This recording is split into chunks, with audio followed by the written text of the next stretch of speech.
Shanks is in Marijois, and we seemingly see the event that gave Shanks his scar, or do we? Because we don't see the scar, we don't see the culprit, all we see are these bandages, and all they come equipped with are assumptions. And look, I'm just gonna put this out there, see what you think of it, but why is Shanks dressed in Shamrock's Holy Night outfit? Or perhaps more accurately, why was Shamrock dressed in Shanks's outfit on Elbaf? Questions, so many questions to be answered in this here video. But first, this chapter begins with a solid blitz through time. We see a lot of things like the rise of our future emperors. Big Mom, Whitebeard, and Kaido are all featured prominently, but not to be forgotten, right below them, Oda has chosen to feature both Shiki and Ochoku, displaying them as solid contenders of this era. And while we knew that that was true of Shiki, and that he may even have gone on to surpass Roger, had it not been for some bad weather at the Battle of Ed War, Ochoku though, he's a choice. We know that his power and his presence endured all the way up until a year ago, where he was soundly defeated during the Rocky Port incident. So seeing him like this makes me want to know what happened to Ochoku, and why did he fail to become one of the eventual 4 emperors? Because he had everything going in his favor, including inheriting Hachinosu itself. He was positioned to become the next Rocks, but in modern One Piece he's a complete afterthought. So I would love to see what happened to cause his downfall, or I guess what happened to prevent his rise. And look, I'm not going to dive too deeply into this here because we have way too many other things to talk about with this chapter, but in this panel of the Roger Pirates during this section, we see a Buggy and he is doing the Nika pose. Oda knows what he's doing here. He's made this iconic pose and he now knows the implications of using it. So I'm going to leave the conclusions up to you, or the conclusions up to me in another video, but Buggy, he's doing the thing, and we shouldn't forget it. But of all of the things I expected least in this chapter, the Florian Triangle mystery would have to be one of them, as Oda does edge us with a potential answer, but it's also made very clear that the monster was not in fact Harold, as we should know because we did see the monster 2 years ago, and Harold was very dead by that point. But in this chapter, our man's Harold is serving the world government to perfection, so much so that Harold almost seems like a test case for the warlord system. We don't exactly know when it was innovated. I believe the oldest known warlord is currently Crocodile, who became one in his early 20s, so at the very least we're looking at more than 20 years ago. But if you're the world government seeing just how effective Harold is, you got to be looking at that and going, mate, this is a great idea. Why don't we just make more enemies into allies to hit our enemies? Although what really kills me about this whole part is Harold's excitement when he receives his new mark, because to me this very much mirrors Odin's excitement for Orochi in that flashback. There is this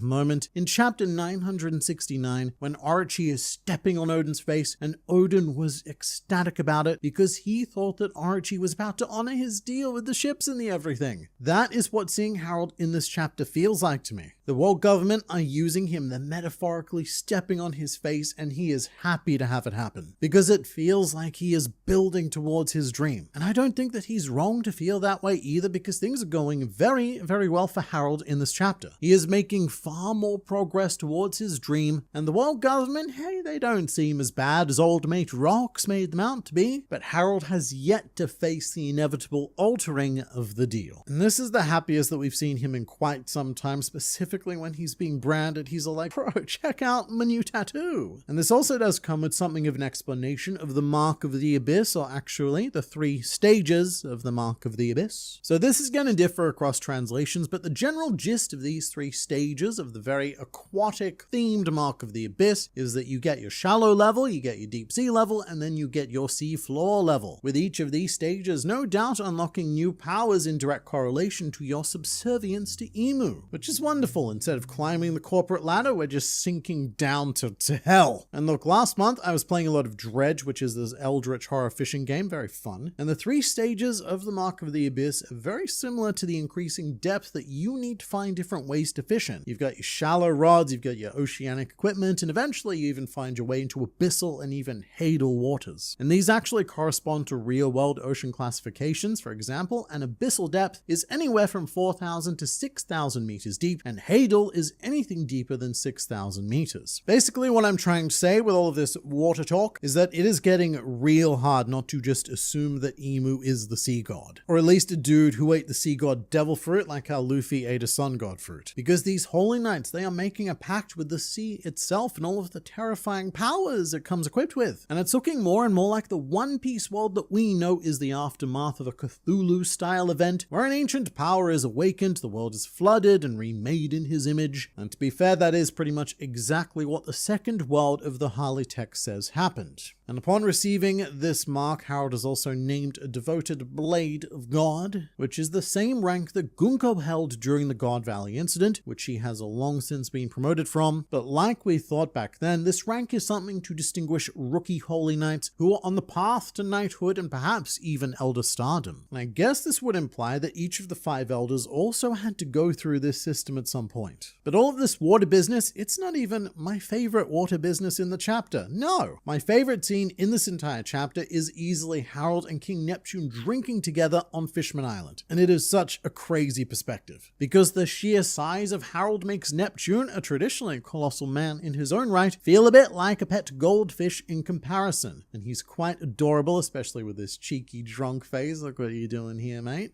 And you might not remember this at this point, but Harold's relationship with Fishman Island is quite close and very long-standing at this stage. In chapter 1153, Harold was telling stories about his travels and how he'd encountered these fish people, and at this time Neptune had only just been born, so this discussion here took place about 70 years ago. And had Harold survived and thrived, he probably would have outlived Neptune and become friends with the next heir, who I imagine would have been Fukaboshi. But the two of them have a lot in common, and I imagine that Otohime, who we are also graced with in this chapter, would have been very keen to speak with Harold, because it is her ambition to achieve exactly what he is on the path of, to join the world government. Harold established a connection with the world government and is working towards a future where giants and humans can live in peace with one another. Harold might even be part of her inspiration, as Otohime saw an example of it almost working. Almost. And so she followed Harold's example, but perhaps not quite knowing what the cost was to him. But the Harold-Neptune conversation is quite interesting because it takes place 20 years ago, which is 4 years before Shirahoshi was born, but Neptune is already trying to arrange a marriage for her to Loki. And this is because Charlie's prophecy has already predicted Shirahoshi, so they know when she's coming. And what we find out next, it's pretty huge. But first, I do wonder why Neptune suggested Loki as opposed to, say, Haradin. Haradin is the elder son after all, but I guess he's also the one less accepted by giant society, as we see very much later on in this chapter with what happens to Edah. Not good. But Shirahoshi doesn't exist yet, and so Harold refers to her as Mossa Mossa. And this is all the confirmation I need to solidly believe that Mossa, also translated as Shaggy, the person that Loki was speaking to through the Dendenmushi, is actually Shirahoshi. So this was not the theory that I personally subscribed to the most, but we did cover it a couple of times either at the end of last year or at the beginning of this year, and look, credit where credit is due, the Shirahoshi claimers appear to be correct. Very good call. Mossa Mossa means to be hairy or thickly bearded, and this spawns from chapter 967, and Roger and Neptune are discussing Charlie's prophecy, and Roger tells Neptune not to worry because he won't be coming back to kidnap his hairy daughter. And the word that Roger actually used here was Mossa, so it could be translated as your hairy or your shaggy daughter. Viz uses hairy here, but uses shaggy when Mossa's name is translated on Elbaf. Slightly inconsistent, but mate, what can you do about this? And Harold is probably referring to Shirahoshi as Mossa Mossa because it was an in-joke started by Roger that appears to have become a cute pet name for Shirahoshi even after she was born, and she is now likely using it herself as an alias to speak with Loki. And Loki and Shirahoshi, they have a ton in common as well. Shirahoshi was locked in a room for 10 years and Loki's been chained to a tree for 6. And if Loki does lose Edah, then he and Shirahoshi could have a lot to bond over, you know, both having mothers that were assassinated. And when Loki was talking to Mossa, this here Mossa was encountering a traumatic experience which made them tremble uncontrollably. And I would have to imagine that if this is Shirahoshi speaking, then she's probably talking about the reverie when St. Charles attempted to take her as his slave, which would have happened fairly recently. And I have to say, I'm pretty on board with with this potential Loki-Shirahoshi pairing. Realistically, there aren't that many people in this world who are size appropriate for either of them. And the way that they got in contact may have been through the long-range Dendenmushi that Garland gave to Harold in this very chapter. But also, Loki having this connection to Shirahoshi may further the idea that he will leave Elbaf at the conclusion of this arc, whether it's as a straw hat or not, because very soon it seems that either Wano or Fishman Island is going to be targeted by Blackbeard in order to attain one of their ancient weapons, one of those ancient weapons being Shirahoshi herself. So she's going to be in some danger. And when that happens, is Loki going to ignore the calls of his best friend? You know, the thing it is that Harold did and didn't work out well for him. If Loki has learned anything from this very long story that he's been telling in 3 minutes, hopefully he won't. And continuing to tie back into Fishman Island, this chapter also gives us an extended look at the Fisher Tiger incident, featuring a ton of familiar faces. Boa Hancock, Marigold, and Sandersonia are 3 of said faces. And seeing Hancock chained up, it is particularly rough because she looks like she had resigned herself to this fate. But her appearance, crazily enough, means that this flashback has now shown us all 4 Kuja Empresses. We followed Gloriosa and Shaki during the God Valley stuff, but Tritoma was also there in that one chapter, and now we have Boa Hancock. A full complement of Empresses, really showing just how closely tied Amazon Lily itself is to the very core of the One Piece world, and probably indicating how important Hancock is going to be when it comes to Luffy in the future. Not to be missed though, we also see young Koala, and this is a bittersweet cameo, because Koala does eventually end up on Fisher Tiger's ship, and it is her townsfolk that condemn Fisher Tiger to death. So it's a hard panel because Koala's liberation was his demise. And it's tragic, but also really morbidly fascinating to think that all of this was set into motion by this one event. How freeing all of these slaves locked in so many future events, for better or for worse. And we also apparently owe a huge debt of fatesome gratitude to Mr. Shanks. He is silhouetted during this event, but it is very obviously him. Shanks is the one who liberates Fisher Tiger from his collar, and this point in time is 15 years ago. So this incident took place 1 year after Shirahoshi was born, and very sadly, 1 year before Harold dies. He died 14 years ago, so this flashback, it is pretty rapidly coming to a conclusion. I mean, I say rapidly. After next week, this will officially be the longest flashback in all of One Piece, so there's very little rapid about it. But this scene with Shanks freeing Fisher Tiger, it is pretty damn necessary, as without it, he would risk coming off as quiet to the prick in this chapter, and it would have no doubt reignited the evil Shanks theories. You know, the sort of, see, this is the true face of Shanks finally revealed, or that kind of thought process. But Oda, he's being pretty unambiguous here about where Shanks' loyalties lie. Shanks is just, he's a good dude. And most of the intrigue generated for me personally in this chapter actually has to do with Shamrock, because we see both of our adult twins on the same page, and Shanks, he has a scar now, or does he? We'll talk about that in a bit, because that is a long-awaited development. But I do think that the bandages covering the assumed scar is masking a very curious detail, one that Oda may not necessarily want us to pick up on immediately. And this is also what I mentioned at the beginning of this video. It is that Shanks is wearing Shamrock's uniform. This is the same outfit that we saw Shamrock arrive in on Elbaf, and it's not just because it's a uniform. Every Holy Knight has their own unique outfit, as you can see with Shamrock on this page, who is wearing an open shirt style outfit, which I'm just going to go ahead and say it. The style that Shamrock is wearing here is absolute Shanks. Shanks loves bearing that chest. And so this is no longer a case of investigating the evil Shanks theory. That's done and dusted. It's in the bin over there somewhere. Now, what we're looking at now is the potential of good Shamrock theory. Because the other thing that is very weird about this panel is that Shanks has his sword on his right side, whereas the confirmed images of Shanks that we have with the Roach Pirates as a child always show him wearing his sword on his left side. Now, this is where we start to get quite deeply conspiratorial. As Shanks having his sword on the right, it might not seem like a big deal. You might not even notice it, because the modern day Shanks also wears his sword on the right, which has always been a bit of a curiosity, because the Shanks we knew as a boy, he was a left sword kind of guy, but after he left Marijois, suddenly he's a right sword kind of guy. And even before Shanks lost his arm, he made this change, as you can see here in chapter 1.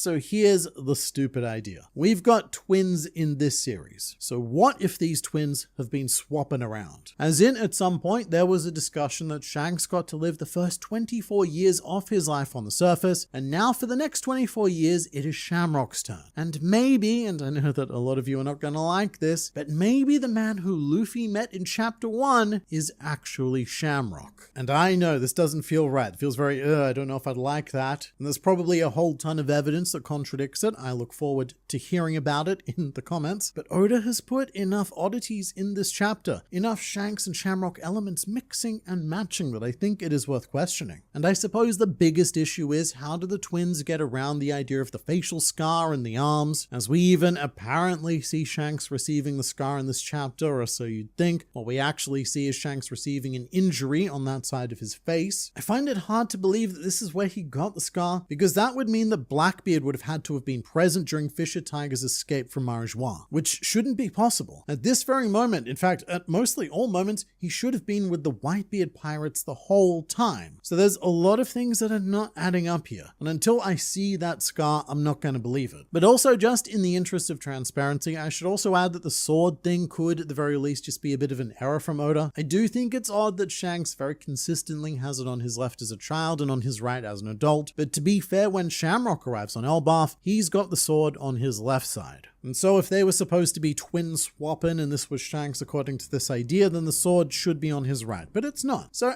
maybe that's all nothing. But I still think there's so many weird things happening here. And it's just the classic thing to do with twins, is to swap them out and deceive the audience at some point. So I can't help but be looking at that. And I'm sure that we will be talking about that topic endlessly in upcoming videos as well. But something that I dare say is about to break me is the Elbaf section of this chapter, where Edah is poisoned by the village that Estrid came from. And since Estrid died of an unknown illness, from their perspective, this is seen as the correct retribution. The only fair thing I can say is that Estrid's death is mighty suspicious from their POV. If one of my family or friends passed away from, quote, unknown illness, I'm probably not gonna buy that, and I'm gonna start thinking that someone may have been involved. But at the same time, we all know that's not why these pricks are doing this. They're doing it because Edah is a filthy foreigner, and they can't stand to see her be anywhere near the monarchy, let alone potentially become the queen. Gasp, disgusting. Knowing that, Loki laying waste to this village in the final 2 pages, it was incredibly satisfying. This is not good advice for the real world, not good at all. But sometimes it is just nice to lay waste where it's deserved. And Loki claiming that Edah is his only mother, it is such a beautiful moment, and the result of Edah giving him relentless attention all throughout his childhood. Attention that Loki at the time thought he didn't want or didn't need, but over the course of years, actually decades, Edah was slowly able to break down Loki's barriers and become a real mother to him. It is so incredibly sweet. I love how this relationship developed, and that is why she has to die now, because we cannot have nice things in a One Piece flashback. And I suppose this is a continuation of the bad Loki legend that we heard when we first arrived on the island. Him laying waste to this village could have been one of the, quote, pranks that Loki was said to play, because you can just see the survivors of this incident lying about what happened and blatantly framing Loki as the villain, conveniently leaving out their own villainy. And if this is what causes Edah to die, then all I can say is God help the remnants of Estrid's clan, and specifically a god that is not the sun god, because that is the mantle that Loki eventually takes on, and these guys have ended up on the wrong side of the liberation and destruction equation. And with the imminent death of King Harold, again, we're less than a year away at this point, Loki is in prime positioning for some suffering, for a rampage, and at some point a lovely proposal to Charlotte Lola, followed promptly by a rejection, and then some more things until he gets beaten up by Shanks or Shamrock, Shanks Rock, then chained to a tree, and we're back to business as usual. But we do still have a fair bit more to go with this flashback, and you let me know what you thought of the chapter in the comments below. And if you're in the mood for some long-form One Piece content, then please do check out the Calm Belt. It's a whole channel where Grand Line review videos are compiled into 2 to 3 hour compilations, which also feature videos that for one reason or another never made it onto this channel. Curious, yes. And these are for you to have on while you're sleeping, drawing, gaming, or whatever other long-form activities you perform. The reason that Mihawk didn't like fighting Shanks anymore was because it wasn't Shanks anymore. This thought has just blown my mind brain to a frankly unrecoverable level. To be clear, the most reasonable answer is still that Shanks originally had a two-handed sword style, and the loss of that one hand only left one hand, not two hands, and it would have been seen as a dishonorable bout to Mihawk, even if Shanks was still perfectly proficient, or even, dare I say, better than him. But mate, imagine Mihawk, he's seeking out Shanks for the next duel. He needs his next hit of sword. And then, in the distance, he catches a glimpse of Scarlet. He draws Yoru ready for a sword pounding, but you can't fool the Hawkeyes. And the man that Mihawk sees before him is not Shanks, and so he has no interest in fighting this specific man because that same spark, it just isn't there. Maybe the Shamrock-Shanks twin situation can be a solution to the mystery of how Shanks arrived at Marineford so swiftly after beating Kaido's fleet. So I don't know for a fact that he beat Kaido's fleet, but the teleporting Shanks problem, yes, is potentially solved. It was noted during Impel Down that the Red Hair Pirates came into violent contact with Kaido in the New World, and in a seemingly impossible amount of time, Shanks and his crew managed to resolve whatever it is that was happening there, and miraculously appear to stop the Paramount War in the first half of the Grand Line. There's been quite a few theories that have attempted to explain this. Way back in the day, people thought that Shanks had some sort of time-stopping devil fruit, and more recently it's been speculated that he was using the deep-sea currents or even the White Strom to fast travel. And now, here's our new idea. None of that happened, we just had two Shankses acting at the same time. And one Shanks may even have been a decoy to deal with Kaido, whilst the other was charged with getting to Marineford in time. Some could say Shanks let himself get scarred by a certain cherry pie lover, used it as an excuse to regain his memories about being a world noble, so he could infiltrate Marijois and cause chaos.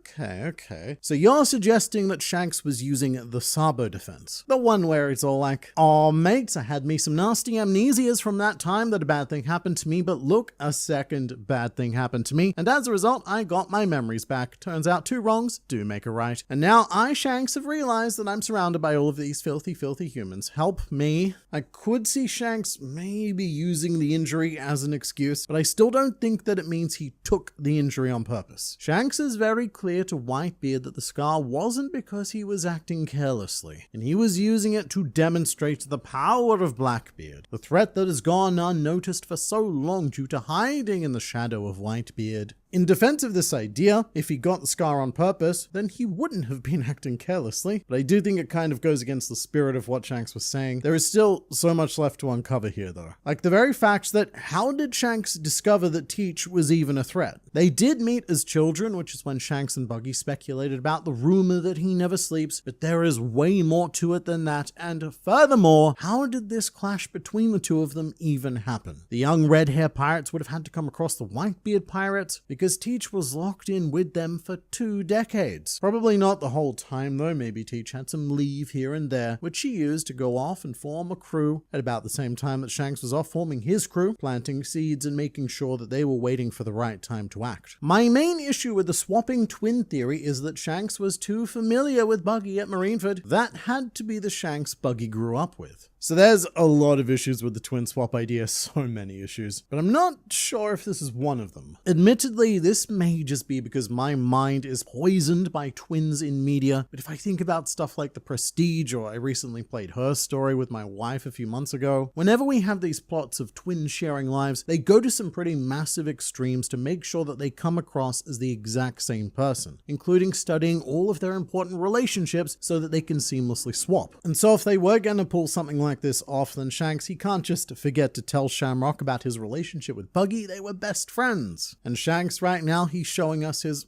acting skills on Marijois, so I don't see why Shamrock couldn't have similar acting skills as well. Man on the internet, around the same time 15 years ago, Shanks still has a crew. So just to give him credit, he's a really good actor for hiding his true identity. Yes, this is very interesting. At this stage, Shanks has well and truly formed the core of his crew. true. Shanks went to meet Yasopp 22 years ago, according to what we saw in Chapter 0, which is a fun time because Usopp had not been born yet. It would be another 3 years before the world was graced with the presence of God Usopp. So even though Shanks sought Yasopp out 22 years ago, he did not join Shanks back then. And it's not a good look for Mr. Yasopp, because now it almost appears as if pretty much immediately after Usopp was born, Yasopp realized, and decided to take up that offer and remove himself from his son's life. Which still would have been before Shanks went up to Marijois to do whatever he's doing right now. And I believe that Yasopp left when Usopp was a baby, or even earlier, as his Vivia card says that Yasopp has never even met his son. But in that case, we are talking about Yasopp joining the Red Hair Pirates about 19 years ago. And then I guess this crew, they go off, they do pirate things for 4 years until Shanks comes up with a cunning plan to infiltrate Marijois. And he'll be up there for a year at most, because we do see him on Elbaf 14 years ago catching up with Scopogaban. So we're actually getting a lot of very detailed Red Hair Pirate history thanks to this flashback. And if Shanks does say spend the full year on the Holy Lands, then maybe this was the equivalent of the Red Hair Pirates time skip, where they all had 4 years of pirating and then went off to do separate things and get stronger and eventually reunite at a designated time and place. Mr. Internet Man, now that the flashback is coming to a close, don't we owe Sengoku an apology? Technically, he told the truth. I mean, Sengoku,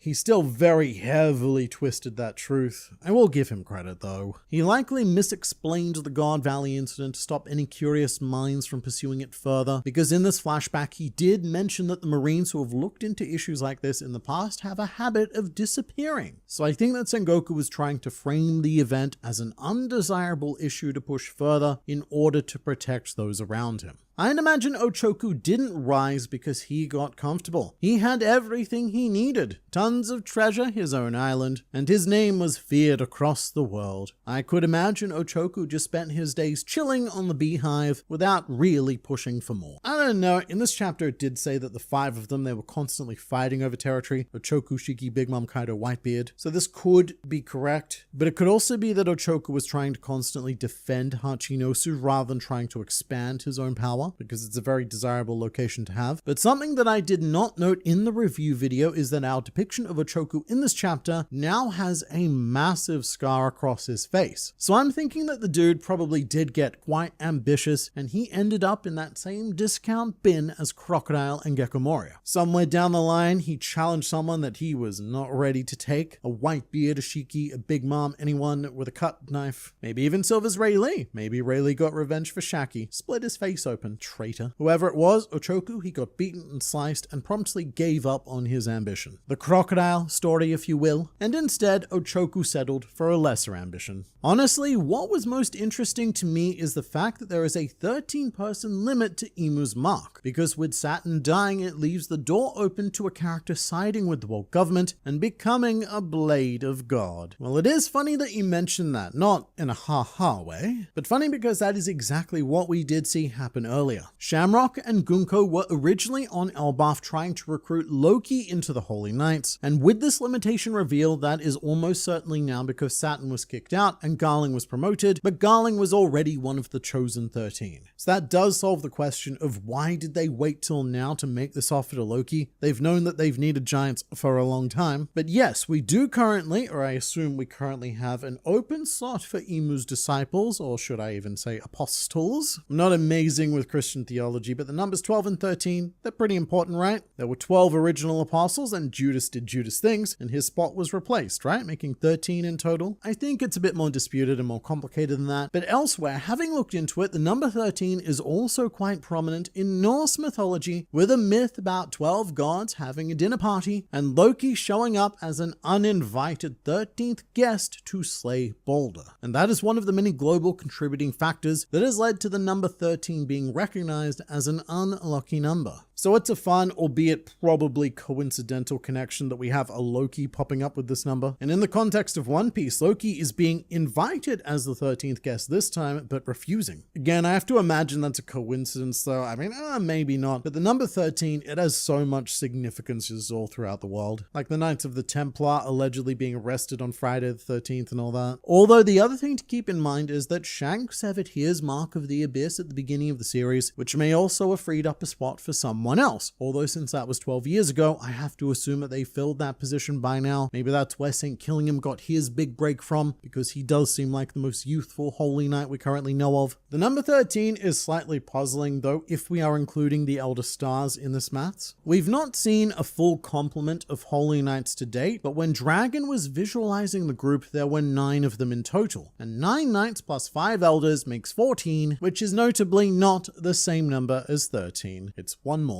That man's tattoo in the first panel has got to be important somehow, right? Or at the very least, a reference to something. So I do believe that this comment is referring to this dude standing to the left of Medium News Morgans, and he has some writing on his face that says Hora Fukime, which basically means liar, but more along the lines of what a load of crap. And given that it's in a panel with Morgans, it could easily be referencing the, the not necessarily strictly truthful nature of bird-based news. But it's actually paired with the text on this man's shirt, which says Todayo, which means it's the truth. So it's a fun text gag. There's one guy here who insists he's telling the truth, and another guy over there who thinks he's full of shit. And I would maybe expect these two characters to pop up in an SBS segment in the future. And if they do, man, I would bet solid cash money that their names will be Todayo and Horofukime. Wait, Harold says Shanks looks familiar. Where the hell does this come from? Did Harold meet a Fingerland anywhere, since they all look the same? I mean, I guess so. Harold told both Shanks and Shamrock before him that they looked familiar, and given that Harold was secret scourge of piracy, it's not impossible to think that he may have encountered the Roger Pirates at some stage, or even multiple stages, during which time he saw a child Shanks, and now he kind of, but doesn't completely recognize him. The cover story is a nice reference to Nami, the cat burglar. It is actually very cute. The cover of this chapter is an adorable recreation of an event from Nami's childhood, because she of course stole a book about navigation, which made Genzo very angry at the time. But on this cover page we have a cat stealing a book, which I believe is a fish encyclopedia, and Genzo and Nojiko love it because it reminds them both of Nami, given that her animal resemblance is the cat. Man on the internet, why is everyone going crazy about Shanks having an eye patch? Do you also think that Shanks is the man Oda was talking about? Alright, so some very weird things happened this week. If you're unfamiliar with the process of One Piece spoilers, usually on Tuesday my time, leakers will come out with these short text lines about what happens in the next chapter, and on this occasion, one of those leaks stated that Shanks had an eye patch. And that is a very big deal because Oda has purposely never drawn a pirate with an eye patch in One Piece. He has done some concept art with eye patches, like this image of what could have been an early Shanks, which of course was immediately brought up in response to the leak. But in a statement made,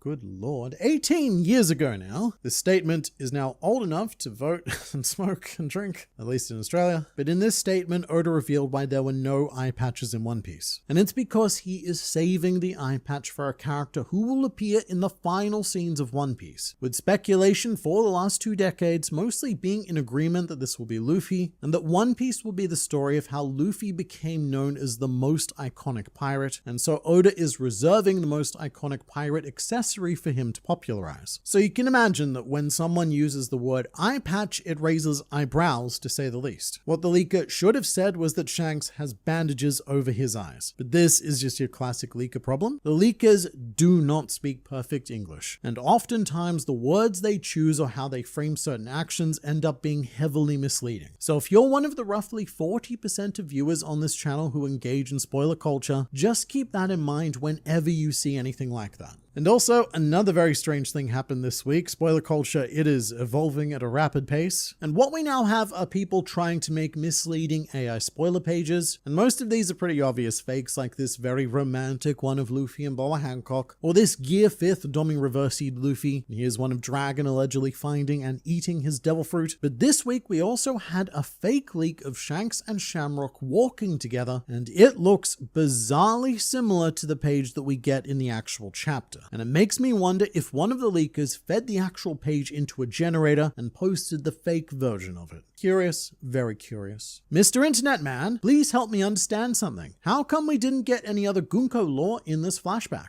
Do you think Oda has a smaller flashback in store for her and Brook? Yeah, we have completely skipped over that plotline here. And I do think that we're going to have a whole second flashback, a much shorter one, to figure out what happened with Brook and Gunko. But also, this might not be a thread that we conclude include on Elbaf itself, and this relationship may be set up to be covered in a future arc. I'm personally quite glad that Oda's not trying to cram all of that into this flashback as well, because there's already so much going on. This flashback has the content of about 3 to 4 separate flashbacks, and when it comes to one of our core crew members, a Straw Hat, I don't want to rush that story. I'm pretty okay when we're blitzing through history and catching glimpses of Roger and Garp, but Brooke is far too close to our hearts, and I do hope that whenever this story does get told, Oda slows down and handles it with as much time as is necessary.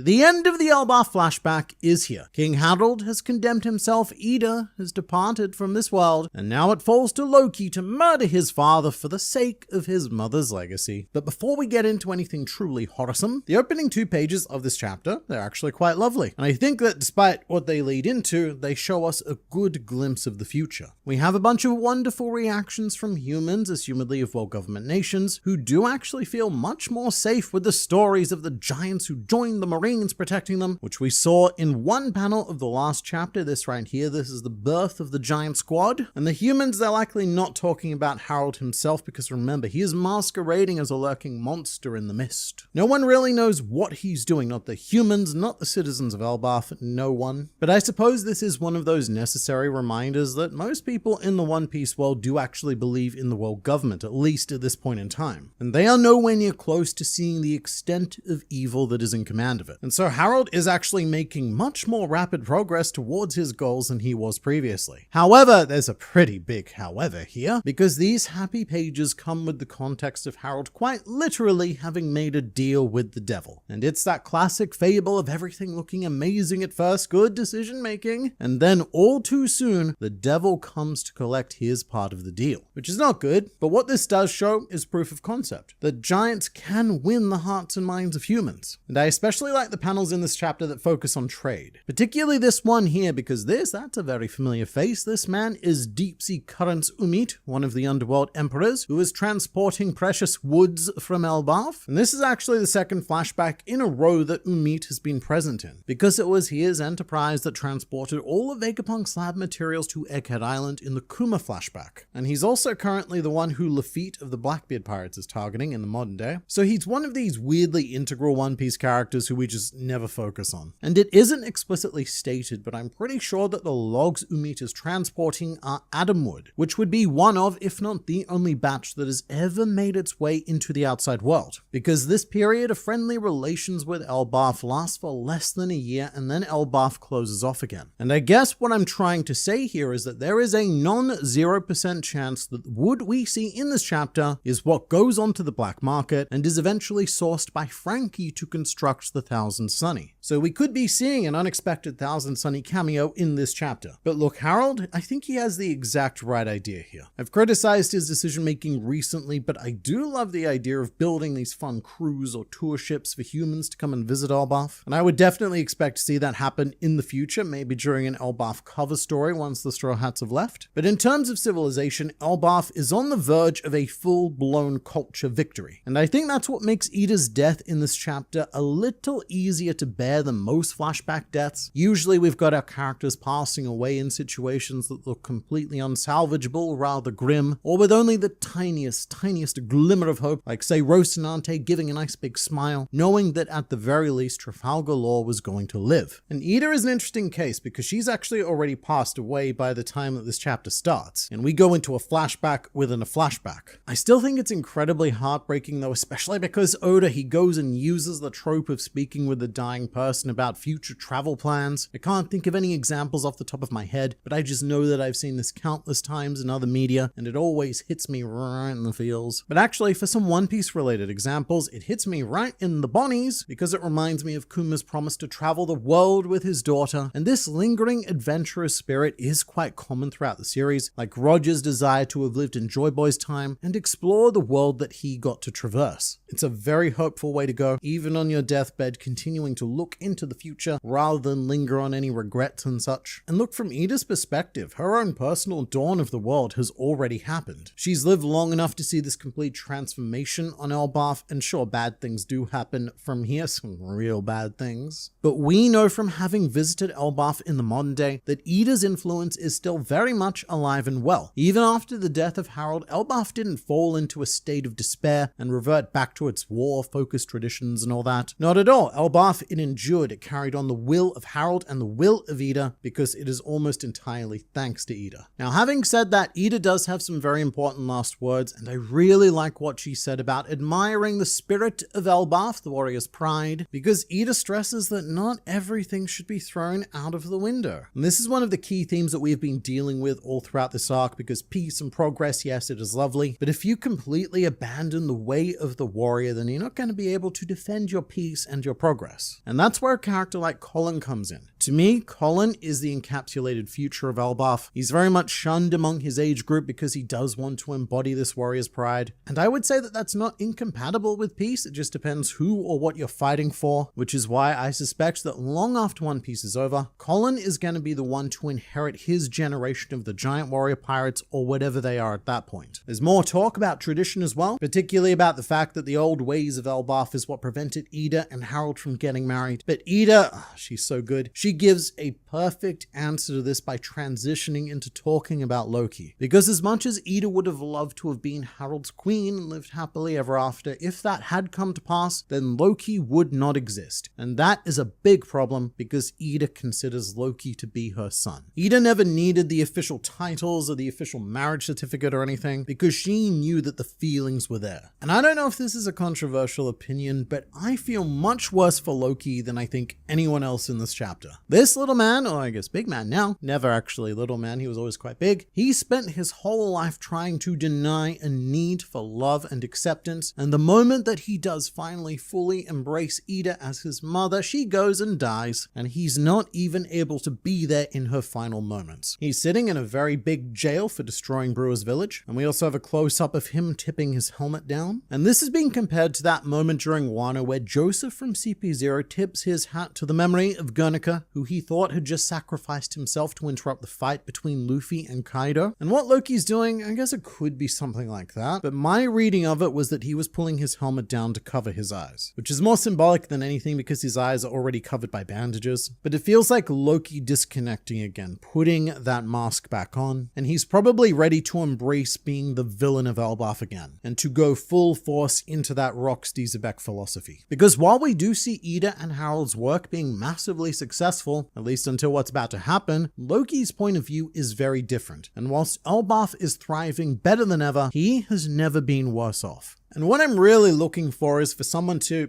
address the whole Edah poisoning episode. We don't really talk about it. We jump from Loki finding out about it in the last chapter to him being imprisoned in this one. So did Loki tell Harold and Haradin what happened? And do they just not believe him? Or is this the first step in Loki keeping the truth to himself for reasons that may or may not have something to do with keeping Elbaf united and painting him as the sake of villain for that unity? We now turn to Shanks news, or I guess lack of Shanks news, because there's a rather big development after the time skip to 14 years ago in this chapter, which is the disappearance of one Figurland Shanks on a failed mission right before he was scheduled to take on the Depths Covenant, which is very lucky for Shanks because we know that after the end of this chapter, if he had taken on that mark, he would have been a slave to Emu. But I guess we're done with that whole thread of intrigue for a while, which is a shame because I was enjoying this, this sort of Shanks flashback. I mean, he'll definitely be back because we know that he was on Elbaf the day that Harold died. But I suppose that Oda is saving the answers to all of the big mysteries for a future Shanks flashback, and maybe something that ties into Roger as well if he keeps up this strategy of compound flashbacks. As in maybe in the future we'll have a year-long flashback that plows all the way through from Joy Boy to Roger to Shanks, and is based on tracking Luffy's straw hat throughout history. But in any case, the elders, they don't seem hugely concerned about Shanks missing this opportunity, and if I were Emu, I do think I would see this as an upgrade because now Harold gets to take the spot, and I get get me some giants. And before everything goes wrong, I just want to say that I love this panel of the 5 elders walking with Harold, and we just see his foot in the shot because my god, Usopp, just how tall is this building that they're all currently in that Harold can comfortably walk behind them. And the elders, they're all dressed up. They're wearing their special jazzy coats, which is what they do every time they visit Emu. These coats, they seem to be a bit of a formality. That, or maybe it's just real cold inside the empty throne room. But in the last chapter, we saw Harold receive his first mark, making him a devoted blade of God. This is the Shallow's Covenant, the same mark that we saw on Shanks in the bath. And in this chapter, we see Harold going one level up, or I suppose down, with the Depths Covenant. And aesthetically, what this seems to do is add a pair of horns to the original mark, making it unmistakably Devilsham, although you wouldn't realize that until it's too late. And what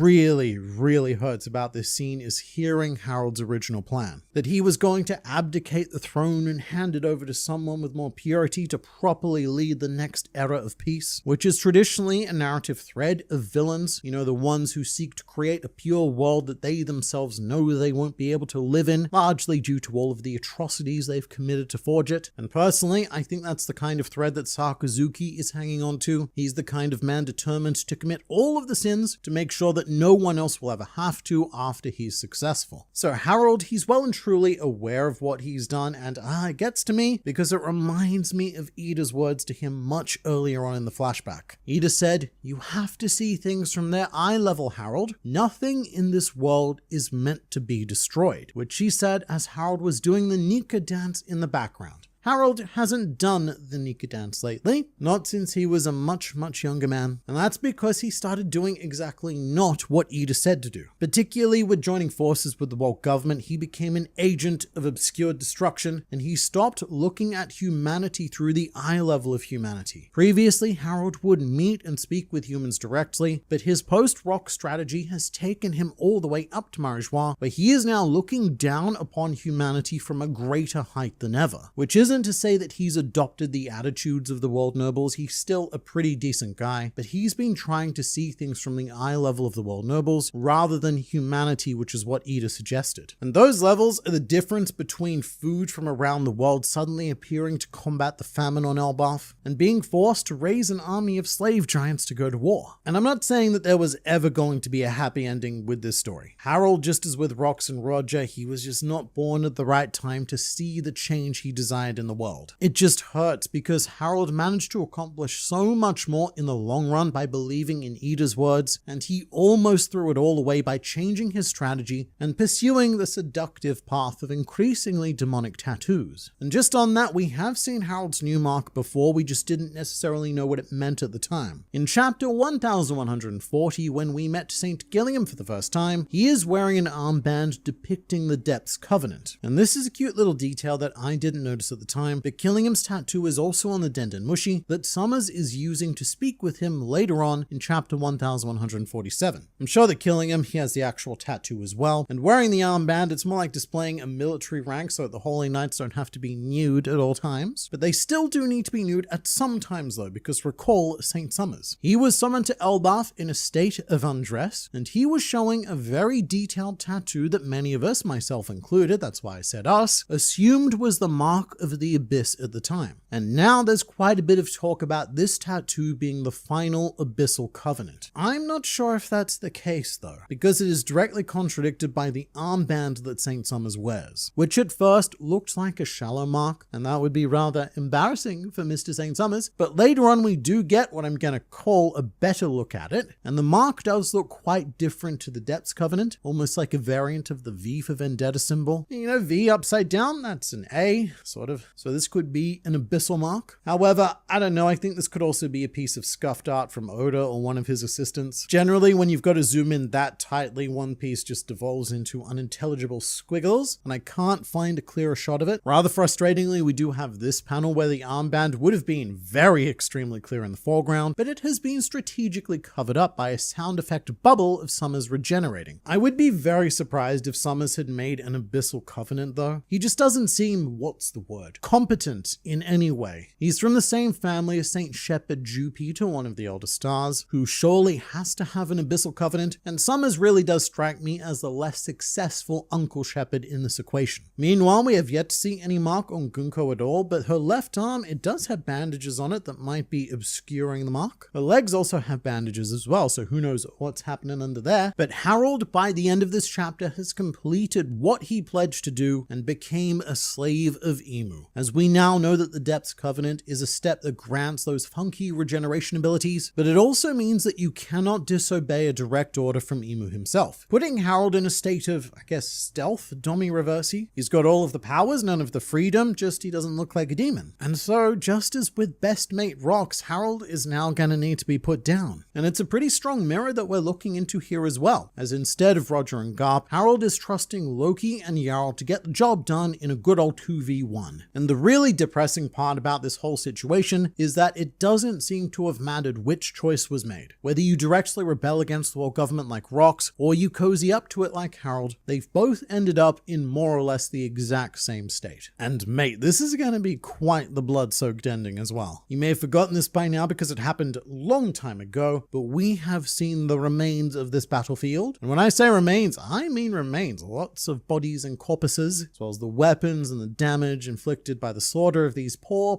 guards. Over 100 giants who were probably going to be killed by Harold, but their deaths blamed on Loki. I believe it was Nami who said that entering Horus Castle was like walking into a graveyard. So we are putting all the pieces of Loki hate together, but that's not even the worst part. The worst part is that Harold publicly announced that Elbaf would be joining the world government right after he completed his last mission. And so from the perspective of all of the everyone else, what Loki did is he killed Harold right before that mission could be completed, and it is therefore entirely Loki's fault that the giants are not living in peace with humanity today. Which I'm sure that Loki will be more than happy to take the blame for, because the alternative is revealing what Harold did and thus ruining Edah's dream forever. And we can't do that to Mother, but we should also take a step back and talk about the obvious for a second, which is that in this chapter, there's a fair bit of unfinished artwork. This is extremely unusual for One Piece, so much so that it's only ever happened once before, which was chapter 1098 during Kuma's flashback. And what this unfinished art means is that Oda was unable to meet his deadline, and whatever was available just had to go to print. So in the Kuma flashback, some people even thought that this was a stylistic choice to show Kuma's world breaking down because the unfinished artwork came right after Ginny's death. And it is, I guess, coincidentally fascinating that the only other time this has happened since then was to Harold right after Edah's death. I suppose showing his world crumbling down. So two very poignant flashback moments that were not intended to be poignant. And I guarantee you it is definitely not on purpose. Oda does not want to be putting these pages out if he can help it, but I imagine that the only options here were to either put the chapter out as is, or to take an emergency break week to have the time to fix things up. And that is probably what triggers a lot of Oda's unscheduled breaks, but the more he does that, the further he pushes back One Piece as a whole. And Oda, he's really trying to speed up and stay on schedule here. And in the end, it's not a big deal because these panels will be fixed for the volume release. Always remember that what gets released in Weekly Shonen Jump is a glorified draft. The art, and more importantly, the dialogue of what we're reading weekly in this magazine does frequently and impactfully change for the volume releases, which is why we go over all of that on this channel as well when they come out. For now though, look, this chapter, it is 3 weeks in a row of One Piece, so I'm just happy that there is a chapter regardless of its state, although it does make me worry about how far Oda may be pushing himself to make that happen. But I do love how this chapter ends with the narrator essentially saying, and now we go back to the story that we started telling but got sidetracked for 3 months, and we will finally now tell it. The tragedy of Harold. And it really does look as if we are ending this year in one of the most depressing ways possible, with Oda gift wrapping Harold's severed head and presenting it to us for Christmas. But you let me know what you thought of the chapter in the comments below.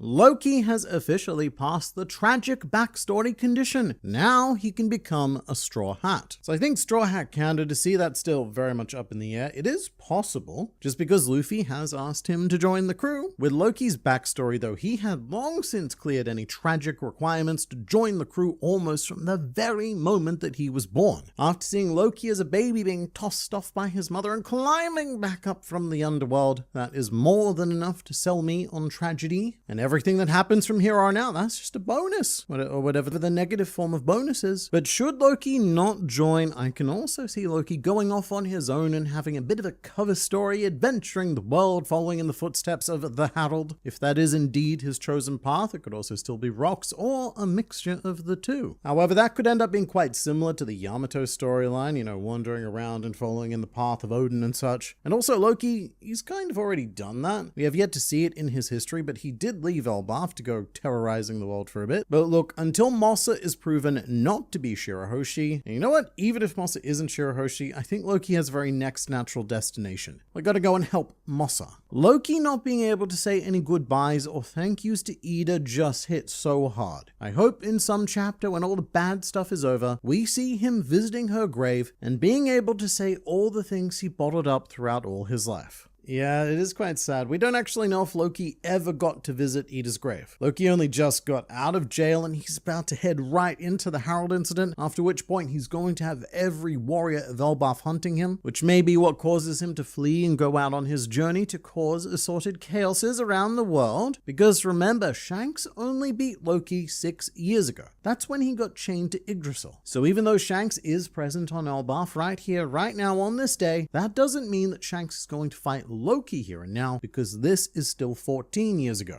And I know that this flashback started because Harridan wanted to know how Harold died, and also why, and also lots of other question words. But at this point, we could go quite far beyond that because there is so much more story to tell with Loki. For one thing, we don't know how he got his 2.6 billion berry bounty and why the bounty is special. And for another, we still have yet to see his proposal to Lola. All of that is going off on a bit of a tangent though, because the topic was Edah's grave, and how at this stage, I don't know if Loki has gotten the opportunity to visit it, and if not, that is one of the so many things that could lead him to bonding even more with Shirahoshi, who was also unable to visit her mother's grave for 10 years, and only recently had the opportunity thanks to Luffy. And if Loki is hiding the true culprit of Edah's death, then that is yet another thing that Shirahoshi could very much understand, given that she knew that Hody Jones killed Otohime, but she chose to say nothing so as not to spread further hatred. Is it really Shanks that is missing, or is it Shamrock? So these are the sorts of questions that we are going to be asking from now until the end of One Piece, because twins, that's just what happens with twins. And look, I apologize if you watching are 50% of a twins, but your existence is confusing by nature to everyone around you. Shanks is reportedly lost, not because they don't see him or can't physically find him, but because his mark is gone. I don't think his mark is gone, because we do see Shanks equipped with mark on the day that Harold is killed right here in this panel. So it's probably more of a case of the Shallows Covenant not being strong enough to detect his presence. And the Shallows Covenant, it might not do anything at all. It could act as more of a promise ring. I have this intent to form a bond with you, but I am in no way legally or socially bound to do so. The second Harold goes to the afterlife, the first thing Rox is going to say is, "I told you so." Yeah, if the afterlife exists, which in One Piece it does. But Harold will get up there and Rox will be smug as crap. But in Harold's defense, mate, I hope he snaps back with, "You, sir, didn't tell me shit. You knew that Emu existed. You knew that someone's rear end sat on that empty throne. And instead, what did I go and do? I accidentally made a pact with the literal devil." Rox met Harold the same day that he met Emu, and it's implied that he at least vaguely knew about Emu's existence even before all of that. So, I don't know, maybe he could have given Best Buddy just a little bit of a warning. I get that Rox was almost certainly trying to protect Harold, because just knowing about Emu is a never existed worthy offense on its own. But if I'm Rox and I'm desperately trying to convince Harold not to go further and further into the embrace of the world government, then informing him that it is run by a sea devil may have been an effective way to pull Harold back. Instead, what Rox kept saying was, "I don't know, man, that world government can't be trusted." I can't tell you exactly why, but may they're bad news. That is just vague posting. It is frustrating, unhelpful, and that is why the world is the way it is today, both fictional and real. Harold is such a fantastic character. Everything he does is interesting. He's one of the strongest characters, and unlike many, he sees it as a weakness. And him taking the burden of Elbaf and genuine joy in joining the world government is so painful to watch.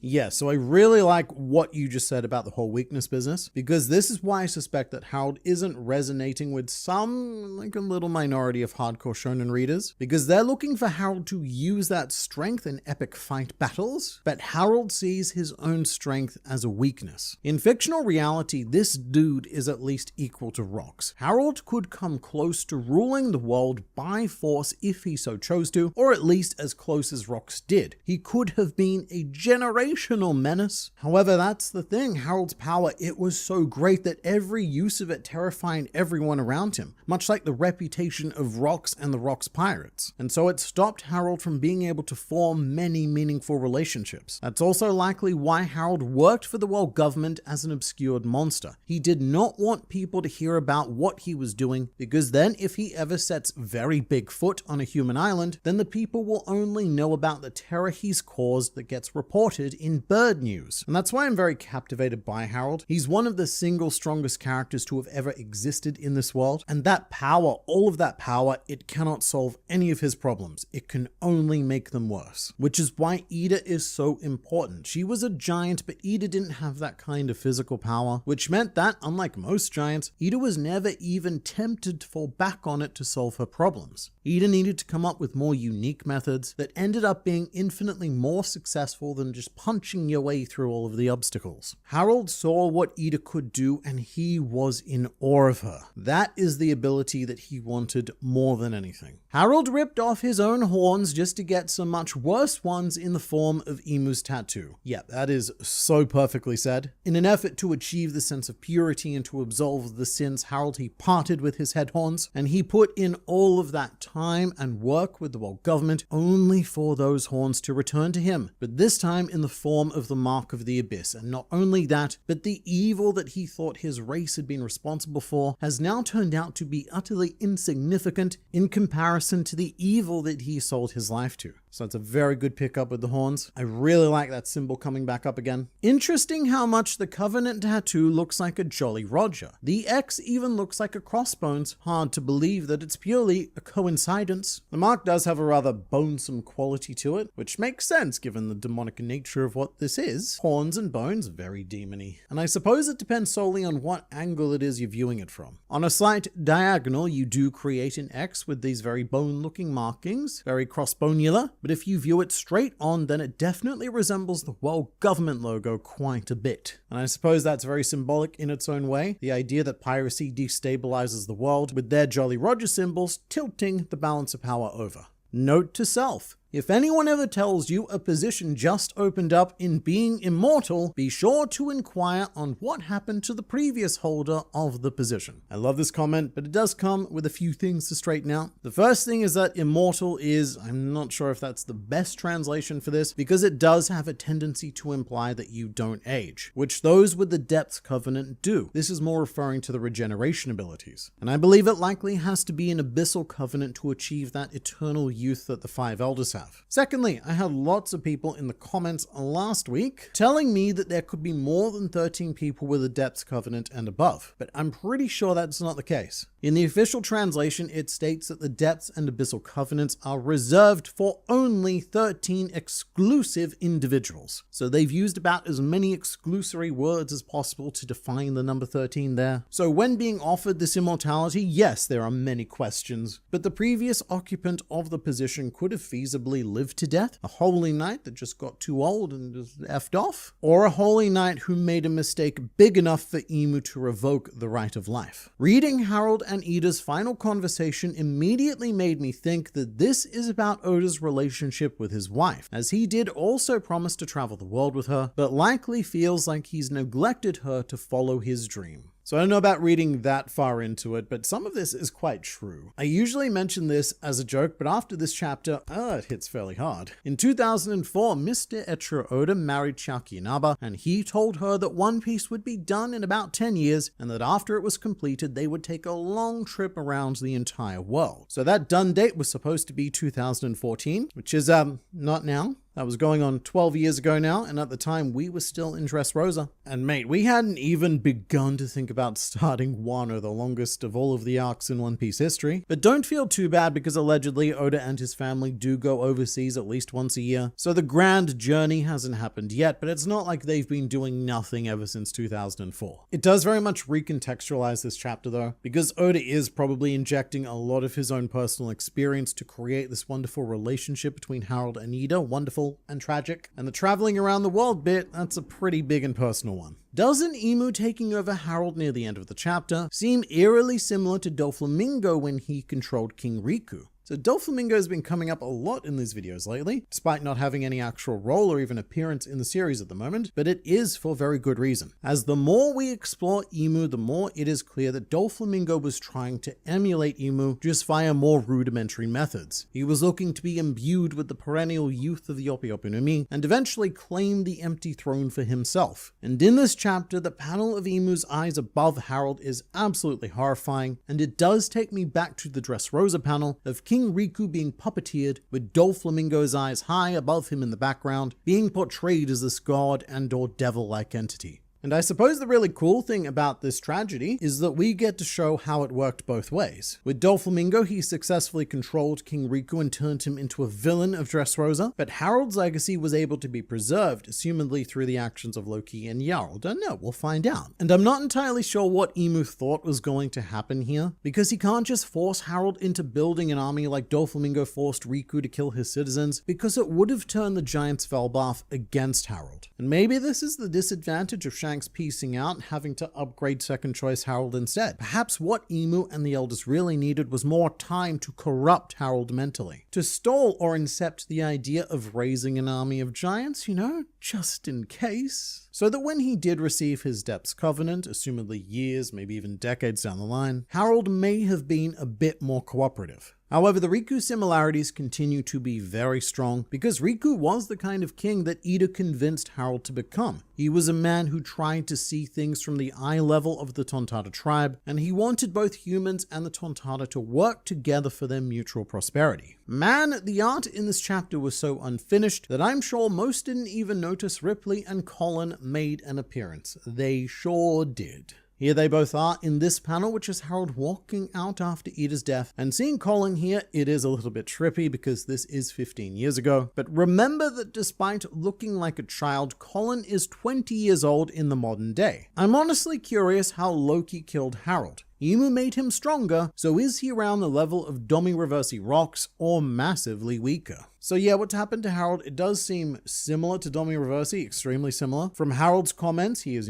coursing with powers, but it doesn't appear to have affected his size, so we don't know how much of an upgrade it is. But what I would say is that Harold's power isn't really the issue here, it's the regeneration. As far as we're aware, he's impossible to kill after entering the Depths Covenant, although he can't be all that impossible to kill because he's dead now. So one option would be that Loki and Jarl aren't actually the ones that ultimately killed Harold, because we do know that Imu has the power to kill all of those marked with a Depths Covenant and above, and so Harold could be another Saint Saturn situation where his blunder ends up being ever so great that Imu decides to cut him off from life and dispose of Harold entirely. And I can see that sort of thing happening for the sake of keeping Loki's hands clean. Again, he's an Oda good guy, and Oda doesn't like to have his good guys taking lives even if it's for a justified cause. Looking back on it, Oda didn't even have Roger and Garp be the ones to deal the final blow to Rocks. That dishonor was claimed by Garling, thus keeping Roger and Garp's hands somewhat clean in that whole debacle. Although if Loki is the one to figure out how to end his father's life, then it could make a bit more sense for the end of chapter 1151. This was where Imu did the big Elbaf wide hockey blast, and at the very end Loki says, "Oh, looks like you're gonna need my help after all." And my initial reading of that line was that this hockey, it was just so powerful that it felt like they were going to need all hands on deck to deal with this individual. But it could also be Loki sensing that same sort of presence that infected Harold, because Skopegaban at the very least could detect the difference in this hockey versus normal hockey. And so that's how Loki could end up being freed, by claiming to be the only person who knows how to deal with this special brand of monster.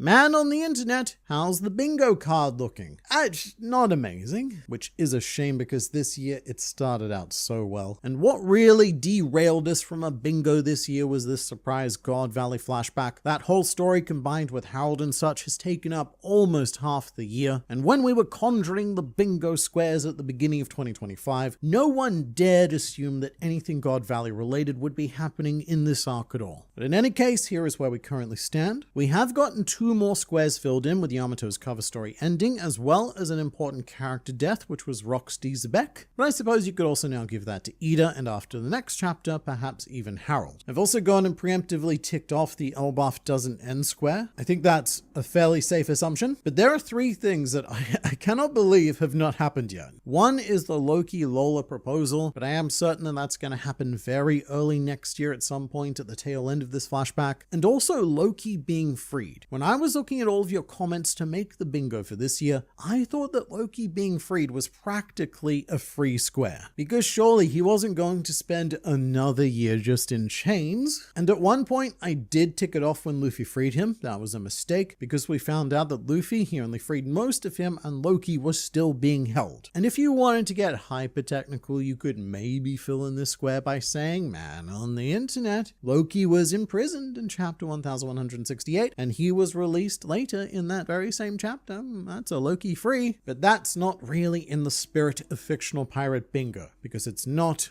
what I meant. But the third one I can't believe hasn't happened yet is Loki officially becoming an ally. But I think that's all just because of this unexpected flashback, and a whole ton of this board would be cleared by now if not for that 6-month detour. But look, that just goes to show the wonder of One Piece. Part of the reason why we do these bingos every year is to show how unpredictable the series is. Sure, it feels good to get one right every now and then, and a bingo would be amazing, but I would almost prefer to get nothing right at all, because it means that the year would have been a journey full of unexpected twists and turns, and that is when One Piece is at its best. And we're not done yet for this year. There should still be one more chapter of 2025, and I look forward, well, I don't look forward to it because Harold's probably going to die, and I'm just going to say the thing anyway. I look forward to seeing what happens next, even though I know it's going to be bad.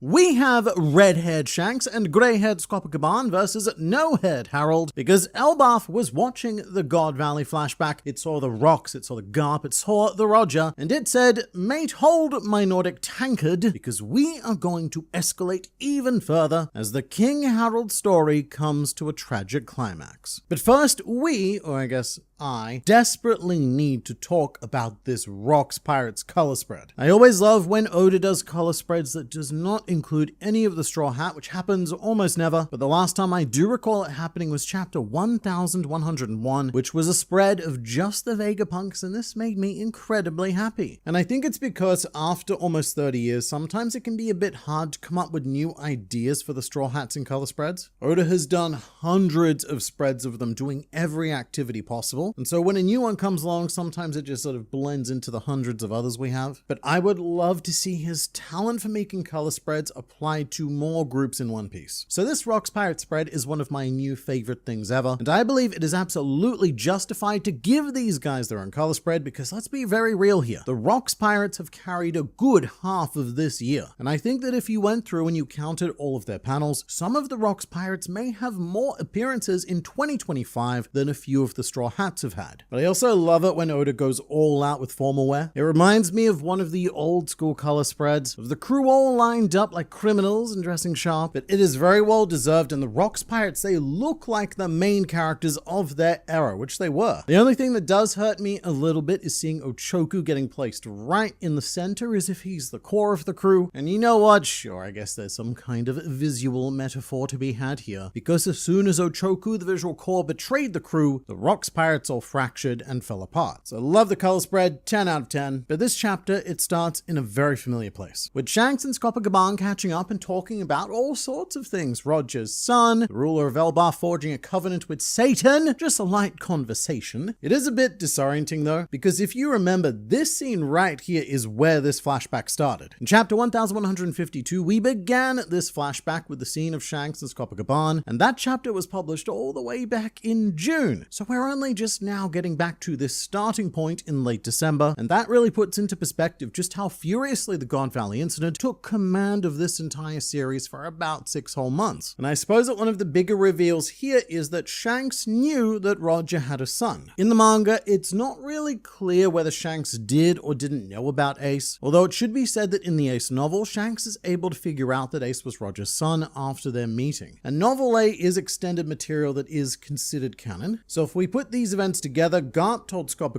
that Roger had a son. He didn't say who or where, likely for the sake of protection, as Ace's existence was the world's biggest kept secret, even more secret than Emu, as way more people knew that Emu existed than knew that Ace was Roger's son. So Gaban passes this information on to Shanks, and then one day, about 10 years after this day, on Elbaf, Shanks gets approached by an Ace and goes, "Aha, you're the dude," but not out loud in here, which makes Marineford that much more gut-wrenching, as Ace, he is the gift that keeps on taking, as there is such a sweet moment in this chapter where Shanks says that he considers Roger's son to be his little brother, and by extension, I suppose he would also be Buggy's little brother, which is probably why they got along so well. But look what you have Shanks approaching Whitebeard and begging him to stop Ace, because Shanks knows that his little brother is about to be wrecked by Blackbeard. And then Shanks arrives at Marineford just too late to stop his little brother dying, and so Shanks actually has a bit of a Luffy arc happening here, as they both lost a brother on that day whilst doing everything they possibly could to save him. And at this point, 14 years ago, Shanks also believes that Roger's son could become the next Pirate King, because this is still 2 years before Shanks had even met Luffy. And I love how Oda drew Shanks here. He is noticeably younger, and he does have this almost Luffy-like face of pure optimism for the future. Optimism which has been challenged and whittled down and grizzled over the coming years. But then Scopa Gaban,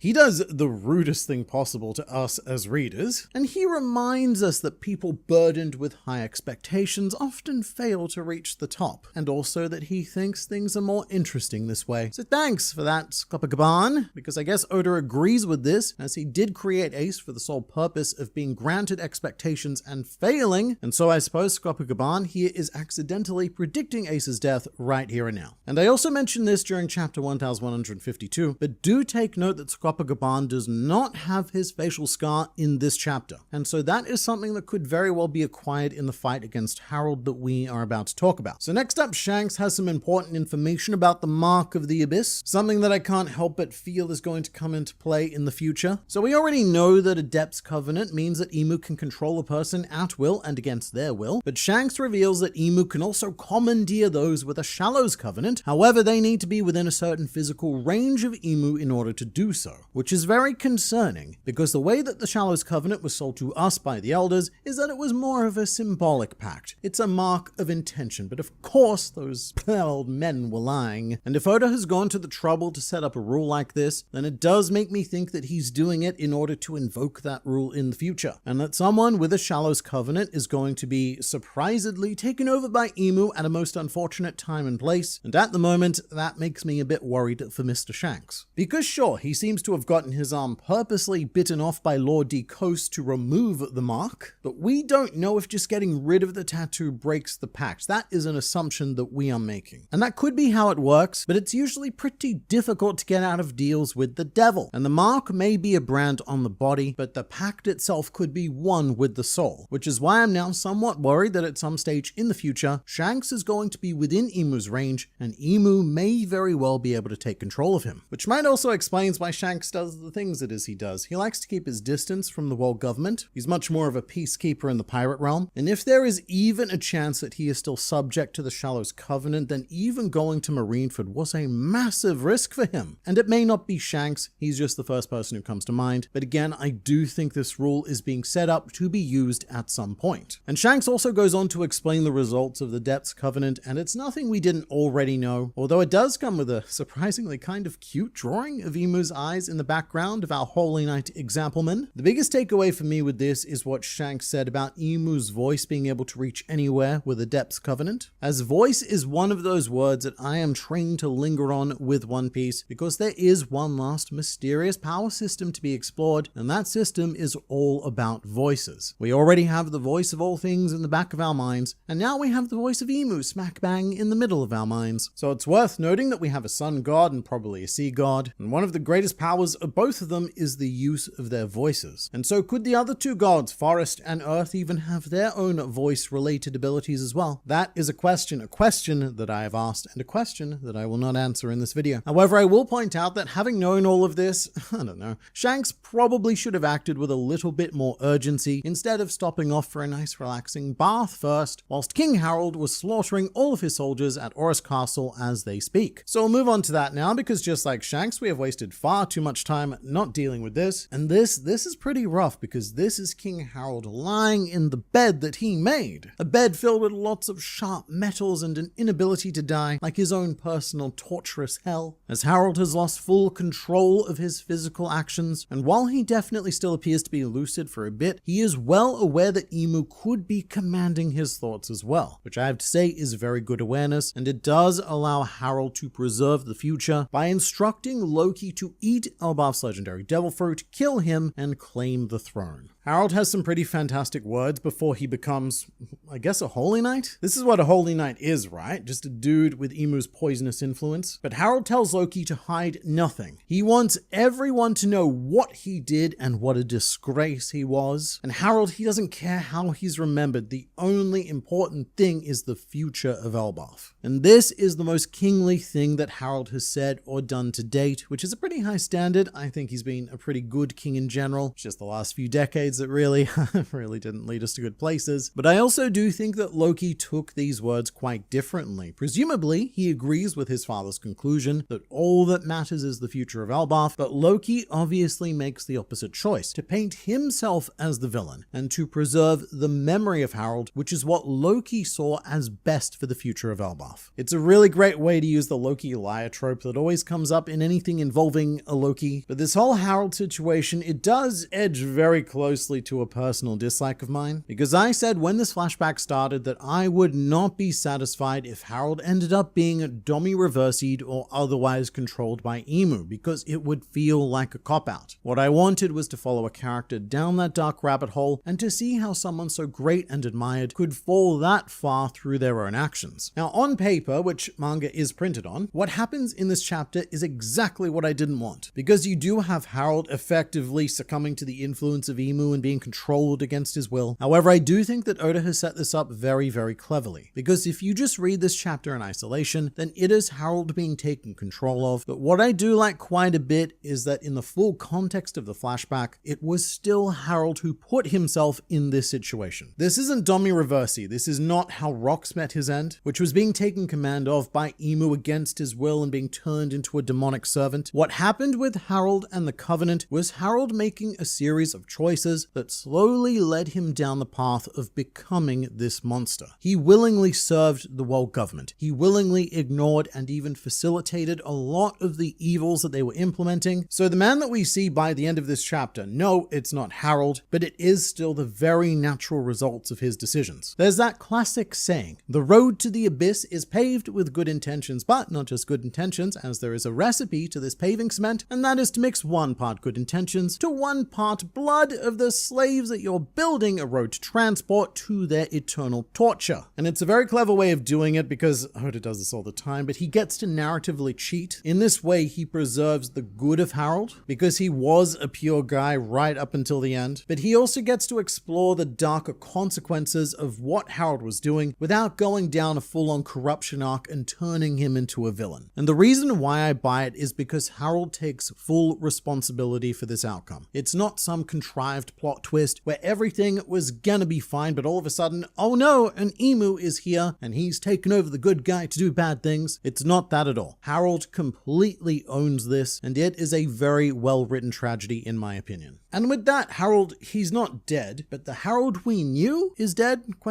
Because the man who appears once Emu has taken over and poisoned his mind is a very different being. Harold starts speaking like a holy knight, like a world noble, and this opens up a whole new realm of unexpected tragedy. Because now I can't necessarily trust that any of the holy knights or even the Elder Stars are actually the people that we believed they are. Are these loyal vassals of Emu just a group of more Harold? Were any of them people who once thought they were doing the right thing, but their minds were corrupted by the Covenant to become the unrecognizable creatures of cruelty that they are today? Is there a world where even Saint Summers was once a very likable guy? Or were the Five Elders all once great leaders who prioritized the concerns of their people but fell into the Harold trap? Because as comically evil as someone like Saint Saturn was, you now need to question whether that was actually him or not. Which I have mixed feelings about, because I don't want the answer to every world government bad guy being her something mind control. To me, that's a lot less interesting than them having their own twisted individual motivations. But these are questions that we need to start asking now. And something that I do appreciate is seeing Harold finally not holding back, because it shows us exactly why he was. Harold at full power is an incredibly terrifying existence. And yes, the Mark of the Abyss, it is boosting him somewhat, but this is the strength that Harold was trying to hold back for most of his life, out of the fear that he will be seen as exactly what he became in this chapter. But what all of this is going on to serve is Loki. Because again, Harold's last words to his son, to Harold's credit, was to tell the truth. Harold wanted his actions to come out. He did not want to lie to his people, and he wanted Loki to use them to claim the throne and lead Elbaf, which is such a big deal. In the previous chapter, Harold mentioned that he wanted to abdicate the throne and hand it over to someone pure. And that is quite an endorsement of character that Harold viewed Loki as that source of purity. Another thing I'm a bit mixed on is that we really haven't had a lot of father-son moments in this flashback with either Harold and Loki or Harold and Haradin. It's mostly been Harold and Rox, but this, I have to say, is a really nice one. The trust that Harold has in Loki is quite heartwarming. And I do think there is a hefty discussion to be had about whether or not the truth of Harold should come out, although what I would like to wait to hear is Loki's reasoning. I do understand why Harold wanted what he did, but there is still another side to this that we need to explore. Meanwhile, Holy Knight Harold has decided to explore Jarl's grey matter with his sword, as we see the fatesome stab in the head, but don't worry though, Jarl's helmet seems to have protected him, as he rather hilariously points out again. And I know that a stab in the head, it's probably always going to look quite brutal, but my god Usopp, the way that you see Harold throwing it and the impact of it completely skewering Jarl, it is insane. And it comes with Harold saying that he's just returning the legendary blade that Jarl once gave him. And this is interesting because the word that Harold uses here is Meiken, which means famed sword. And if that sounds similar to you, it should, because it's quite similar to the word Meito, which is the in-world blade ranking system. And it is very possible that Harold's sword is a Meito grade blade, but Meiken is the unique Elbafian way of saying Meito, like how Kinemon refers to devil-free powers as sorcery. So what Jarl could have stuck in his head right now is one of the 12 supreme grade blades. But this chapter does reach a point where evil Harold and not so evil Loki are now in a race to consume Elbaf's legendary devil fruit, with Jarl stating that if Harold eats it, then the world is going to end. And you know what? He's probably right. Rox had at least that much faith in Harold eating the fruit, so I see no reason at all to doubt Jarl's words. Which makes it all the more important that Shanks and Skopagaban arrive to stall Harold and give Loki the opportunity to get in first. And I will say, I'm not 100% certain on the perspective of Shanks' sword here. Griffin, it looks colossal, almost as tall as Shanks himself, but I do love that they're getting involved and they're not holding back at all. This wasn't like a warning cut. Shanks and Skopagaban, they went straight for the kill. And Shanks may even be the key to figuring something out here, because he does have the best understanding of the abyssal mechanics. And I have to say, I wasn't expecting Shanks to get involved in this incident, but it does make his past with Loki that much more intriguing, because Shanks clearly now knows that Loki is innocent. So was his defeat of Loki in the future some more pretending, or does Loki actually go all out, set sail, and become a sheer force of destruction that Shanks has no choice but to deal with? This is the longest flashback in One Piece history, and it still doesn't feel like it's anywhere near over, because even after Harold does die, we've still got a lot of history with Loki. And part of that history is revealing the person who was encroaching upon the legendary devil fruit in chapter 1152, as it is Loki. That is before he is promptly attacked by a surprisingly sentient Ragna, and it appears that Ragna is possibly protecting the devil fruit. Evil Harold did mention that he needed to both consume the fruit and wield Ragna, so the two of them seem like a package deal. But when we're talking about sentient weapons, that's definitely not a new concept in One Piece, not at all, but it does generally imply that the weapon has been imbued with a Zoan type devil fruit ability, which is something that we were waiting waiting to see, either from the legendary Devil Fruit and now from Ragna, because during our initial exploration of Horus Castle, we saw these claw marks on the wall, implying that someone has the ability to transform into something that can do sharp claw damages. So maybe Ragna is imbued with a Fenrir fruit or something along those lines. Fenrir being a big scary wolf that we've already seen during the Elbaf arc, as one of the kids was afraid of Fenrir, and so it was conjured by killing him's abilities into this quite adorable Derbsum wolf creature. But Fenrir is quite literally tied to Ragnarok. Breaking Fenrir out of his chains heralds the beginning of Ragnarok, and he goes on to assist setting the world aflame. They also believe that in Norse mythology, Fenrir is the child of Loki, and that Fenrir is foretold to kill Loki's father Odin, so using a hammer with a Fenrir fruit is looking pretty mythologically on point, and even if it's not that, this sentience explains why Ragna was left with Loki in the underworld. It seems like an incredibly foolish idea to leave such a powerful weapon in the general vicinity of such a king-slaying criminal, but the answer is that Ragna wasn't left there. Ragna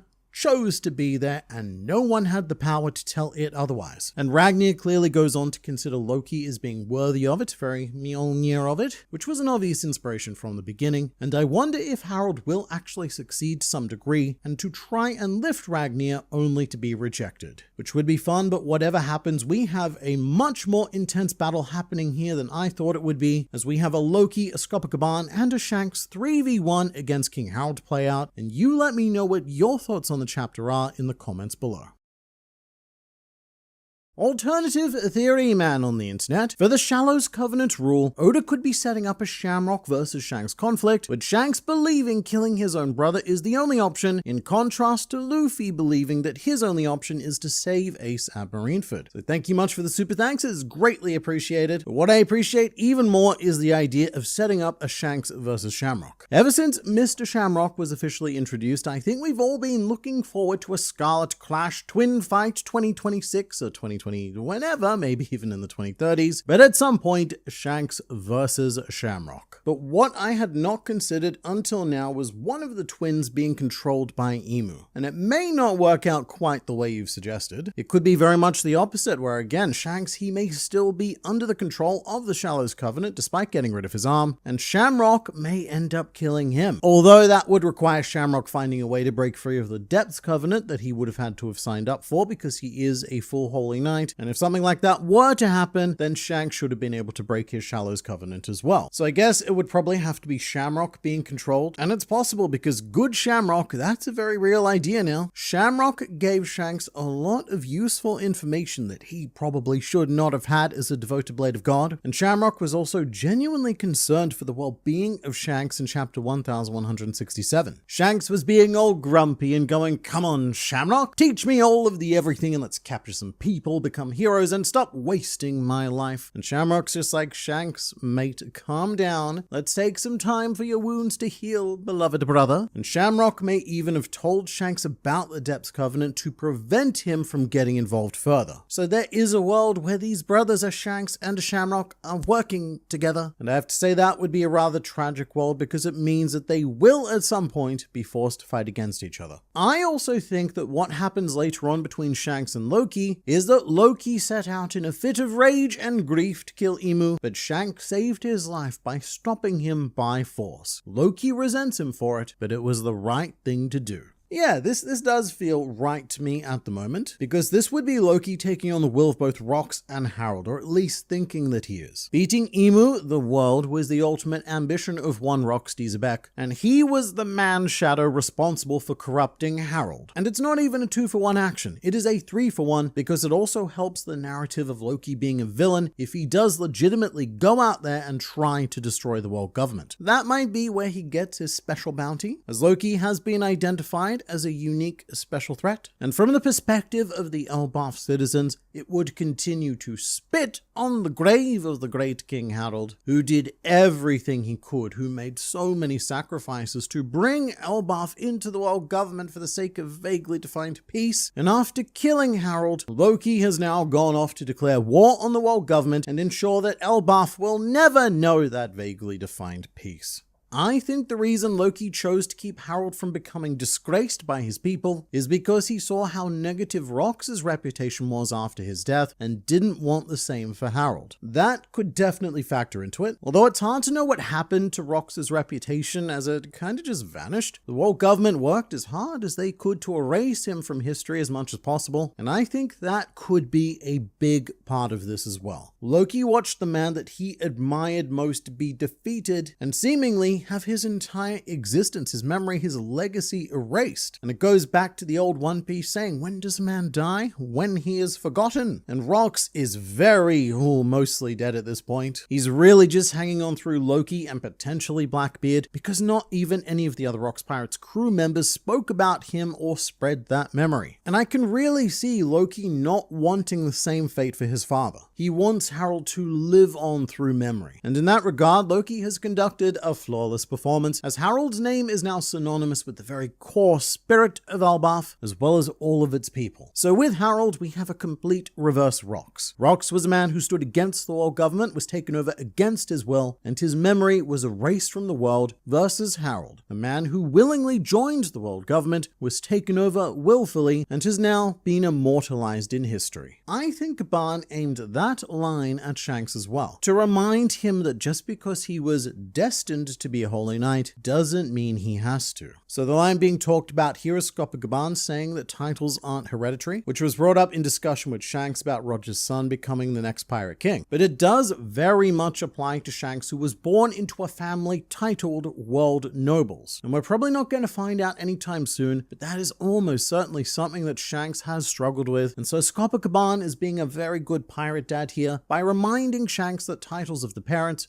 do not dictate the future of the children. Internet residing man, I'm far more willing to embrace Gunko's redemption now that we know the true personality of those with packs that are locked behind evil emu magic. While it might not be all of them, but I do think that this is practically confirmed in the case of Gunko, which means that Pretty Woman theory wins once again, which is the idea that Eiichiro Oda cannot help but redeem his beautiful female antagonists. There's a couple of exceptions to this here and there, like Black Maria and Monet, but the general rule is if a pretty woman appears as a bad guy in One Piece, she is going to get redeemed, and at a frighteningly statistically high rate, possibly even join the crew, as was the case with Robin and Vivi, but you could also make the argument for Nami as well. So with that in mind, here is my completely otherwise unsubstantiated prediction for the future. Saint Roswad Shauria, sister of Saint Roswad Charlos, daughter of Saint Roswad, she is an unusually aesthetically appealing world noble, and based on that alone, I think there's a chance that she will flip, especially since the last time that we saw her was in chapter 1114, reacting to Vegapunk's message and questioning what is Void Century. There's a seed of curiosity there. Shauria wants to know a thing, and knowing that thing has the potential to completely change her worldview, or at least assist in the process and give her a St. Moscard-esque redemption path opening. And because I have no idea if there will ever be a more appropriate video to drop this information, here is the original rejected design of Saint Shauria, where she initially did not have the standard World Noble hairstyle. And also here is Saint Shauria in live action form from the One Piece premiere show in 2010, where she and her brother Charlos hired Arlong and Spandam to kidnap Nami and Robin. The premiere shows, man, they're so weird, I love them, because who thinks of that combination of characters? We're gonna have Saint Charlos, Arlong, and Spandam team up to form the Avengers we have at home, but keep in the back of the cupboard for a few years, and when we find those Avengers again, they've degraded and rotted, so it's straight into the bin with them. But back to the topic at hand. It's not just pretty women who have a chance of being redeemed now. Harold's change in personality makes you wonder if Emu took over the Celestial Dragon's ancestors' minds 800 years ago.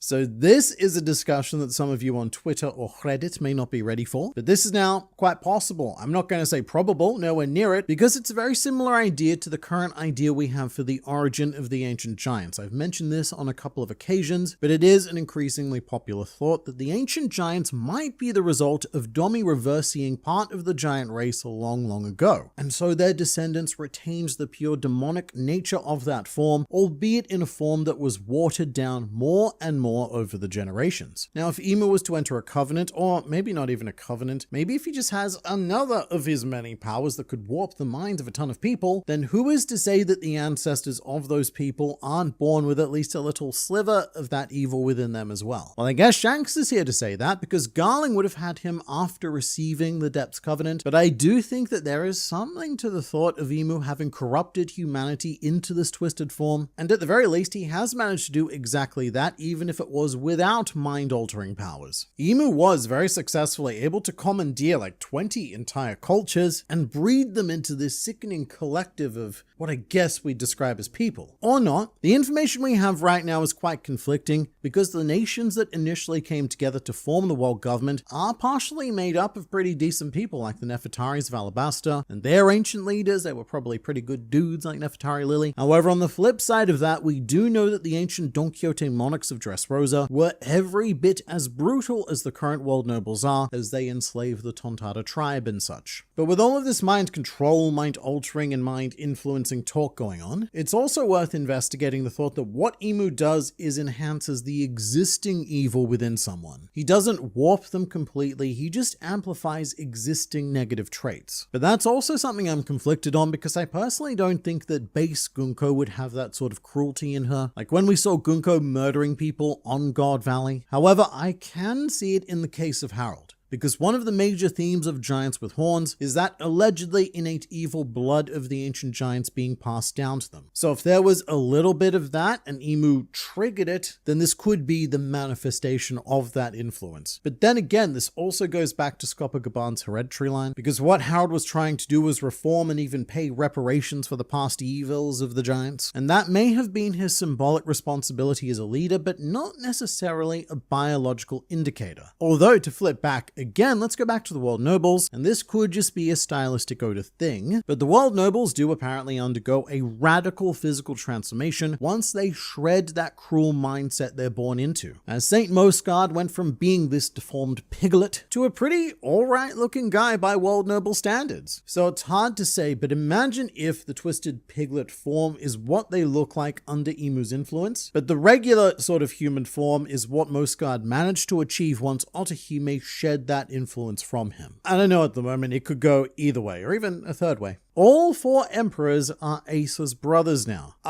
This is true. Each and every one of the current 4 emperors of the sea is or was considered to be a brother of Ace. Luffy is the obvious one for obvious reasons, but in this chapter we have Shanks considering Ace to be his little brother, which by extension becomes Buggy's little brother, and Ace was also part of the Whitebeard pirates where Blackbeard was his brother. So when we do eventually see a clash of the 4 emperors, this is going to be a surprisingly family-based affair. You said Harold skewered Jarl, but his helmet protected him. That's right, completely my mistake. I don't know why I said what I said, probably lack of basic reading comprehension on my part, but Jarl's helmet clearly protected him from that fatal blow. Jarl not dying from a stab to the brain smells fishy. Maybe he is part of the club as well, and not taking the sword out to hide the healing. Alright, so the club being referred to is the Holy Knights. The implication here being that Jarl has a Depths Covenant, and so he now has to masquerade with the sword in his head, because if he takes it out, it's going to heal and people are going to go, hang on, you're not a good dude. And I would be all on board with this idea if Emu had not already ordered Dory and Broggy to kill Jarl. I think that seems pretty unlikely if Jarl was working with Emu from the beginning. But what I'm really waiting for is for Luffy to enter Gear 5th and decide that he wants to use the sword and pull it from Jarl's head like the sword in the stone, but without hurting Jarl, of course, because Toon powers can grant temporary invincibility from stuff like this. And then Luffy, he messes around with it a bit and then just slams it back in. But Jarl says, don't worry everyone, my helmet has saved me once again. Trusty helmet. Every member of the D clan has hair on their head. So if Emu is bald, then it will be a story about hairy guys fighting a balder guy. I mean, you're not wrong. I just don't know why you chose to type those words and then why you chose to hit enter. So is Domi Reversi a more extreme variation of the Covenant? So the way I understand it is that Domi Reversi is a non-consensual version of the Covenant, and because of that, it has pretty harsh range restrictions. Emu needs to be physically there to enact it, and we do also know that it's possible to get rid of Domi Reversi because Rox had his influence banished by Roger and Garp, whereas the Covenant is a consensual agreement that appears to be unbreakable at the moment, and that would probably be because the conditions to get there were much harder to achieve. Ochoku is the middle finger man of the crew according to the color page. That's why he's in the center. Alright, so I am so glad that I read this comment. This is really embarrassing because I saw this color spread completely differently. I looked at this image right and I thought that Kaido was the one sticking up his middle finger like he's in his diva phase at this age. But on reevaluation, it is Ochoku, and what makes it worse is that he's doing it right behind Don Marlin, almost as if he's gloating about the fact that he killed Don Marlin. And one more thing about this color spread, a bad thing, which is that there is one Rox Pirates member missing. Gilbaster is not in the spread, and I'm very disappointed that Oda did not include him. But then again, maybe he's just hidden so well that I can't find him. Harold's story feels eerily similar to God Odin's from Norse mythology stories I had read. Is Oda making connections and references?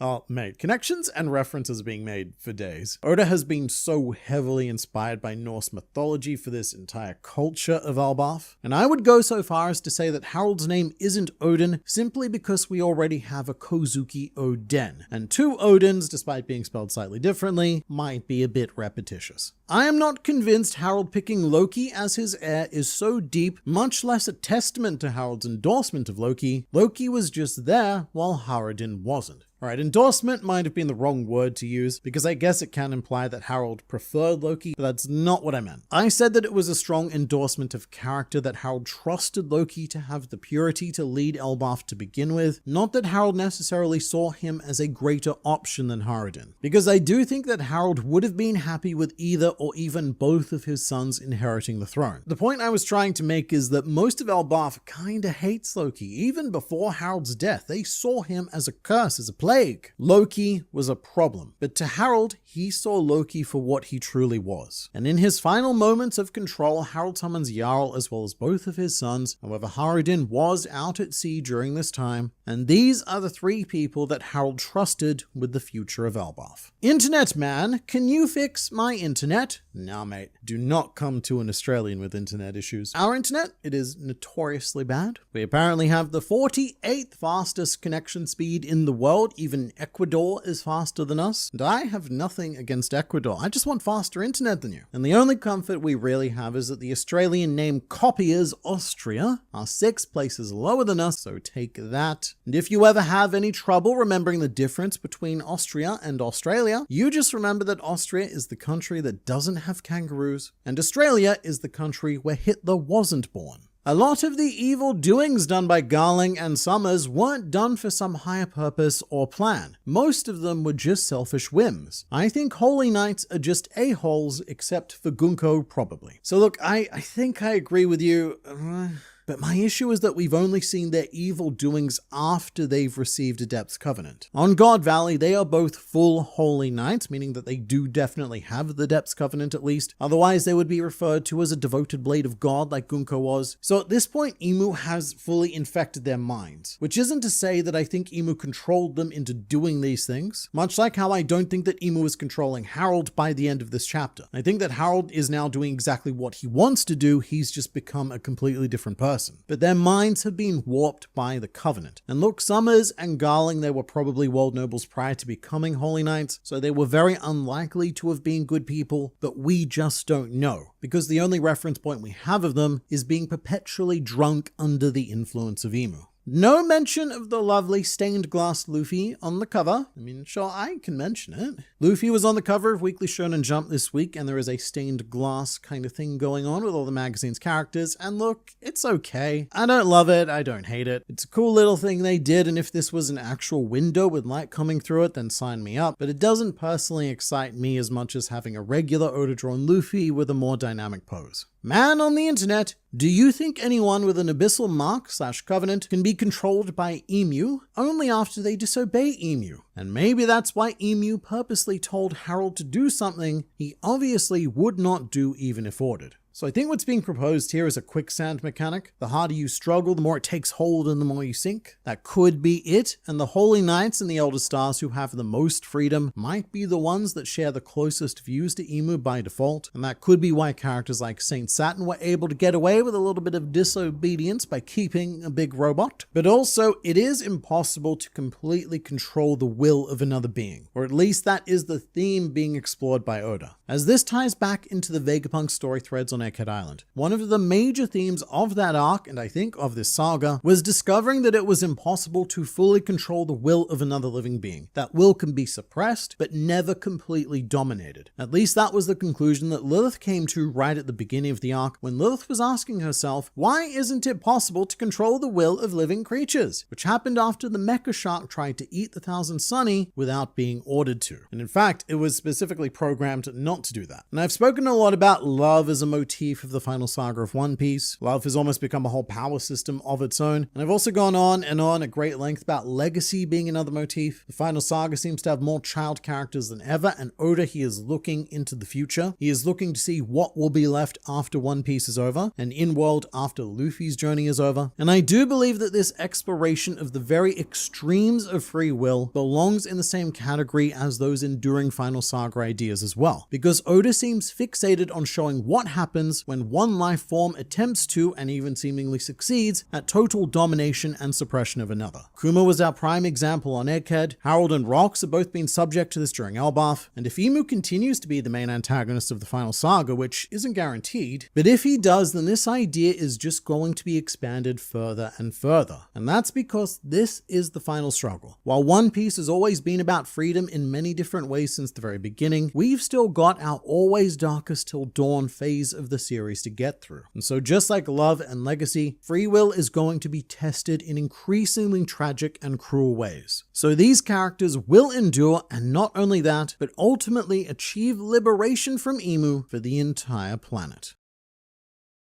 One Piece chapter is out, and it contains both squirrels and patricide together at last, and we are going to talk about it because neither of us have anything better to do between Christmas and New Year's. So first things first, we pick up in good old Flashbackland, with Loki having gotten into a fight with a big ol' hammer. Its name is Ragna, and as we suspected, it appears to be a weapon imbued with a Zoan-type devil fruit. A really, really adorable Zoan-type fruit. I love Ragna so much. As after getting smacked on the head, Ragna becomes a delightsome little squirrel, and I think that I would have been very, very confused by this if not for the online One Piece fanbase relentlessly suggesting over the past few months that the legendary devil fruit of Elbaf may be a mythical Zoan Ratatoska type of fruit. Ratatoska being a squirrel who carried messages up and down the world tree, all the way to the top and all the way to the bottom with all the roots and stuff where Nidhogg resides, which is why there's now a lot of speculation that the fruit that Loki ate in this chapter is a Nidhogg fruit, because we found him at the bottom of the tree as well. And the Nidhogg definitely exists in in-world lore, because one of the nightmare creatures that Saint Killingham brought to life was indeed a Nidhogg. And that could be it, because the best look that we get of Loki in his new Zoan form in this chapter is, well, it's whatever this is. I could definitely buy this being the serpent dragon creature that a Nidhogg is supposed to be. First things first though, Ragna, it could be a mythical Zoan, a Ratatoska type fruit, or Ragna could be a hammer with a standard basic squirrel Zoan that is just referencing Ratatoska. And he is cute as crap, but do not underestimate this here little lad, as Harold had a fantastic monologue in this chapter where he speaks on why no one has eaten the legendary devil fruit of Elbaf in centuries. And it's not because nobody wanted to or had the ambition to, or they were saving it for the prophesized time. It's none of that. It is because Ragna, the squirrel, never deemed anyone worthy of it. And so Ragna has been guarded guarding the devil fruit, and apparently no warrior of Elbaf has been powerful enough to have Ragna accept them as the fruit's new user. Now I should say that that is Harold's conclusion, and not only that, but this is evil Harold speaking about all of the power and such. And so his focus on power, it may not be what Ragna was actually waiting for. We don't actually know what Ragna was waiting for or what the criteria was for fruit consumption. Loki just bops him on the head at the cost of his hammer, and then the next time we see them, there's a very jarring cut to Ragna insisting that Loki eats the fruit. I mean, it could just be as simple as Ragna got hit, did a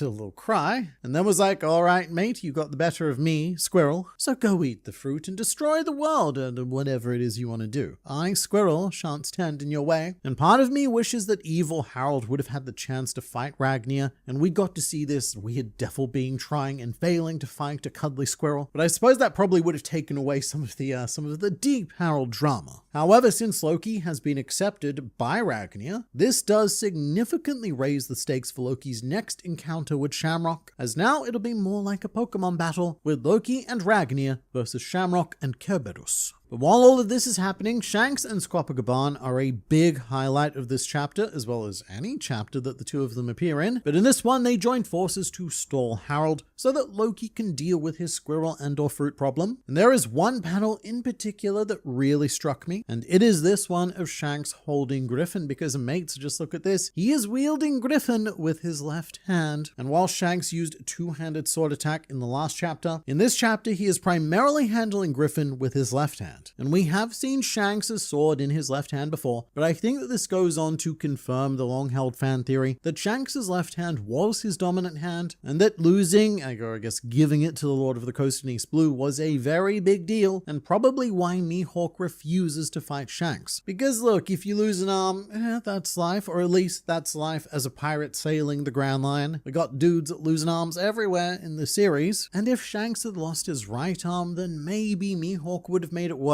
But the removal of the dominant hand means that Shanks will always be a bit of a painful tease, because Shanks will never be able to reach the full potential that he once had access to. But I am really loving seeing left-handed Shanks in action. I'm glad that Oda took the time to draw this, because we're probably not going to see much of it anywhere else. And something that may get forgotten in the rest of this hype that I just want to give a moment of acknowledgement to is Harold's soldiers. We know that each and every one of them die, and we see them sacrificing themselves one by one in order to give Loki the time that he needs, and I find that quite sad, because we see the bones of all of these soldiers in Oris Castle in the modern day, so they didn't even get a proper burial or a funeral, and because Loki chose to lie about what happened with Harold, no one really knows the true bravery of these soldiers and how they upheld the spirit of Elbaf right until the end. So I just wanted to give them a little moment, but among all of this carnage, Shanks and Scopogaban have the time to do a bit of a father-son reminisce about old times. And I think this is my favorite part of the chapter, specifically when Scopogaban tells Shanks that the Holy Knights came to take him back from them multiple times, because it conjured this shockingly vivid image in my head of the adventures of the Roger Pirates being constantly interrupted by this almost Team Rocket-esque group. Like, no matter what the Roger Pirates did or where the Roger Pirates went, they were always being pursued by this incompetent handful of villains who get beaten at the end of every adventure and are always sent blasting off again. And instead of always trying to capture Pikachu, they're always trying to capture baby Shanks, because it had to be baby Shanks, right? If Shanks had no idea that any of this happened before Scopogaban told him, then at some point the Holy Knights must have given up and gone, welp, we suck a little bit too much. We're not ever going to be able to take down those godly Roger Pirates, and that'll be for reasons which Scopogaban shortly explains. But this also gives us the much needed insight into how St. Summers got his Scopogaban PTSD, because they didn't encounter one another on God Valley. But if Summers was repeatedly trying to take Shanks back, and he was being stopped by Scopogaban each and every time, then yeah, Mr. Gaban is going to become his worst nightmare. And it's kind of amazing that Emu allowed such failure to persist, because he's not the most forgiving of silhouettes. However, speaking of silhouettes, we are shown a flashback panel of 4 figures approaching the Roger Pirates, and there's already rampant speculation on the internet that this second guy from the left is a young Holy Knight Mihawk. And the reason why this is because his hat, it looks kind of similar, which is the same hat that the other 2 figures are wearing, and despite the fact that Mihawk would have been only about 4 years old at the time, if indeed Shanks was still a baby. So TLDR, it's not Mihawk, and in fact most of these silhouettes aren't going to be anyone of any importance whatsoever. The guy on the left here, he is a Holy Knight. It's not clear which one, or if it's one that we've even met at this point, but judging by Shanks's words, it might be St. Summers. However, the other three are probably just miscellaneous world government agents escorting the Holy Knight to take Shanks back. They've got that very classic world government look about them, you know, the cowboy hat, the black suits, and always holding guns that are never in any way effective, and actually they might even be Cypherpol agents. But this presents us an opportunity to figure out how the Roger Pirates knew Shanks's name. My assumption has always been that the name was written on his clothes somewhere in order for his mother to distinguish what belongs to Shanks and what belongs to Shamrock. But if the Holy Knights were just continuously assaulting the Roger Pirates, demanding the return of a Shanks-named child, then eventually you'd take the hint and assume that that was his name. And this pursuit of Shanks may be one of the most costly mistakes that the world government has ever made, because all of this experience taught the Roger Pirates exactly how to beat the Holy Knights, and by association perhaps even the Elder Stars, and perhaps even Emu. And you can see the effect on this in the current Elbaf events, as Scopa is about to give the Straw Hat crew a detailed guide on how to beat their enemies, several of whom are capable of actually following the guide, maybe. It is a very simple guide, but Luffy, he's a very simple man, and Zoro, well, he traditionally can't follow any directions at all. And usually in these situations you would just leave the logistics to Sanji, but as of yet he is not a Conqueror's Haki user. I think that might change in the future, but this is not the video to go into all of that. But when I say that it's a very simple guide, the secret that Scopa tells Shanks is that you gotta flick on your Conqueror's Haki, and then what you do right is you keep hitting the Holy Knights until I guess they either give up or stop getting up. I'll admit that it's not it's not hugely enlightening, because I think that everyone who possessed Conqueror's Haki would have at least tried that at some point during a fight, which is exactly what Loki does in this chapter. He didn't hear what Shanks and Scopa were talking about. He just did the natural thing because it was the natural thing to do. But I suppose what Oda is doing here is highlighting a natural weakness. We see this a lot in the realm of devil fruits. There's natural counters to all sorts of powers all over the place, but I do think that this makes a ton of thematic sense. The innate weakness of those who were all too willing to submit their will to another is the power of those who refuse to submit to anyone, the natural conquerors of the world. And that's why the Holy Knights, despite their frankly insane powers, have been unable to completely bring the world under their dominion. Because standing in their way are fiercely driven individuals like your Big Mums and your Kaidos, whose willpower alone means that the Holy Knights can't even touch them. And I have to say, it is another arrow to add to the quiver of tragedy, all of which are now embedded within Harold's body at the moment. Because if he did take a stand against the world government, then he may have been put in the position of an Emperor of the Sea. I don't mean that he would have literally been given the title, although maybe. He has the power, he has the territory, he had the influence, and he could have taken a much stronger stand, because he does have disgustingly powerful Conqueror's Haki. No Holy Knight is going to be able to beat him, which is why Harold submitting to the world government was such a gift. So Harold, he could have done that, but it wouldn't have furthered his goals. He would have had to militarize Elbaf a lot more, focus on fighting and defense rather than building schools and furthering peace. But Luffy and Zoro seem like they're going to be pretty key in the upcoming conflict when we do eventually switch back to Elbaf, as is Loki of course. And Scopa, he would have been, however he has been injured and probably won't be fighting too much more. But other than those four characters, we don't really have anyone else who can use Conqueror's Haki that we know of. And it's times like this that I start wondering,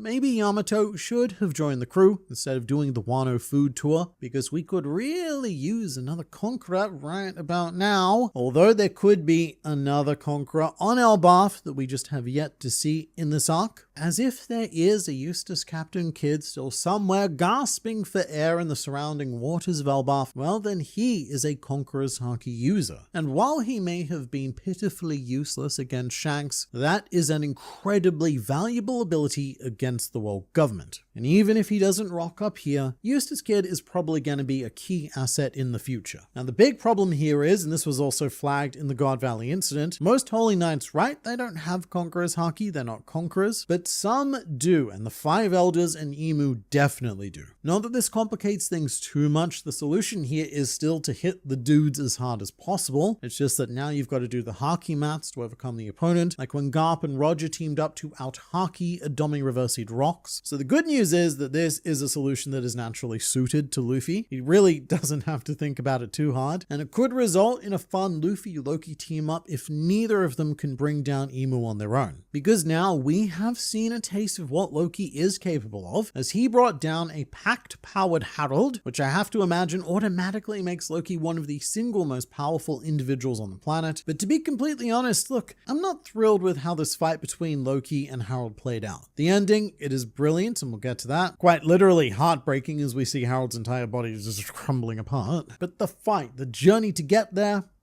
it's not Oda's finest work. What we see are flashes of the fight, mostly shots of Harold and some bits of black, which is Loki in his new Zoan form. And then all of a sudden, it's Loki in his human form back for the finale. And I get why Oda's doing this. I've said this in previous videos before, but the reveal of Loki's devil fruit, that is probably being saved for the modern day because it'll be such a big, glorious, hypesome moment. And I'm sure that Oda already has the exact image of the panels that he wants to draw in mind. And blowing that load here does risk shifting the tone from the tragedy of King Harold to the overwhelming awesomeness of whatever Loki's new power is. But for the sake of being in a flashback, we need to stay in the emotional state of Harold right now because this is his death scene. I get it. That's why you can't show Loki, and that's why you need him suddenly and jarringly going back to the human form before you do the emotional father-son stuff. I just found these fight panels a bit unsatisfying because Eiichiro Oda, fantastic mangaka in every way, but he's really kind of screwed himself over here because he's decided to stage a fight where we're not allowed to actually see one of the fighters. Very difficult task. And I'm usually a big defender of Oda's decisions to off-screen fights. I think it usually adds to the mystique of the event, more so than anything Oda could put on page. Like the payback war with the Blackbeard pirates and the remnants of the Whitebeard pirates. I think that leaving that to the imagination is great as this legendary event of history. But what I've discovered as a result of this chapter is that I'm less a fan of trying to off-screen and on-screen fight, which is exactly what's happening here. Oda, he is trying to draw a fight, but he's also trying his absolute best not to draw a fight. And I find that uncharacteristically awkward of One Piece. But what this does lead to is One Piece at its best, with Loki needing to deliver the final blow to Harold, who tanks it with a smile on his face. He says, "I love you, son." And he goes out with a Will of D smile, even if he was not a Will of D member. And the reason why he's allowed to do this is because Loki briefly breaks Imu's dominion, which I feel like is so much more important than it's actually treated in this chapter. We've seen Imu's control broken twice now, in the cases of both Rocks and Harold, and even though Harold's case was only brief, we are continuing to prove that Imu's control may not be permanent and that other solutions could be available. Not here though. So back to the smile. In this moment, Harold, he has no regrets because he knows that Loki has eaten the fruit and he knows that this island is going to be safe in Loki's hands. What Loki's going to do, right, he's going to tell the truth. The people are going to find out about all of Harold's misdoings. And you know what? They're going to move on and they're going to continue to forge this land of peace and purity and all of the other nice things. That is what Harold's thinking anyway. And right before Harold dies, we see this,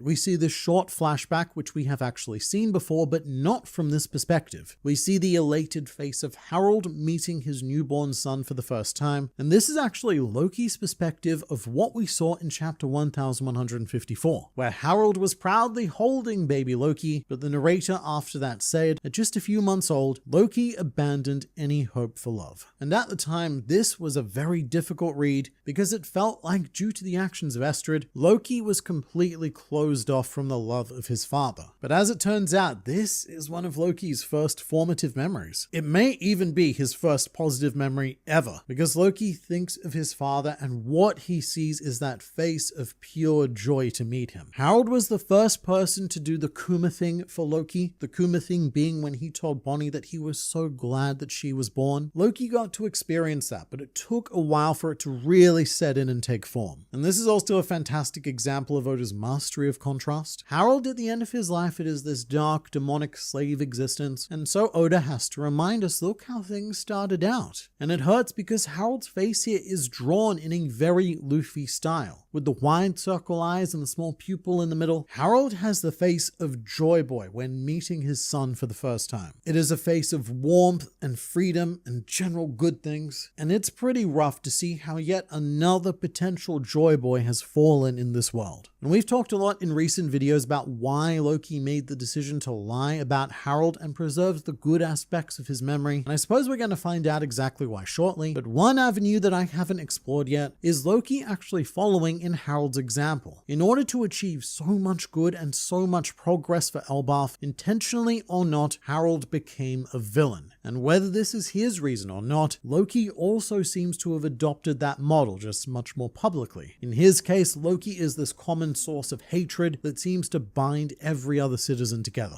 But the full stop to this chapter, and I guess to this event, which is a trend in the final saga, is children. The final panel of this chapter is the happy children of Elbaf playing in the snow with a very bright future ahead of them. A future that was made possible by the pain and suffering of those who came before them. And in this dark, dark flashback, this panel alone gives you that much needed source of hope. It's only small, but it is the promise of a big change to come in the future.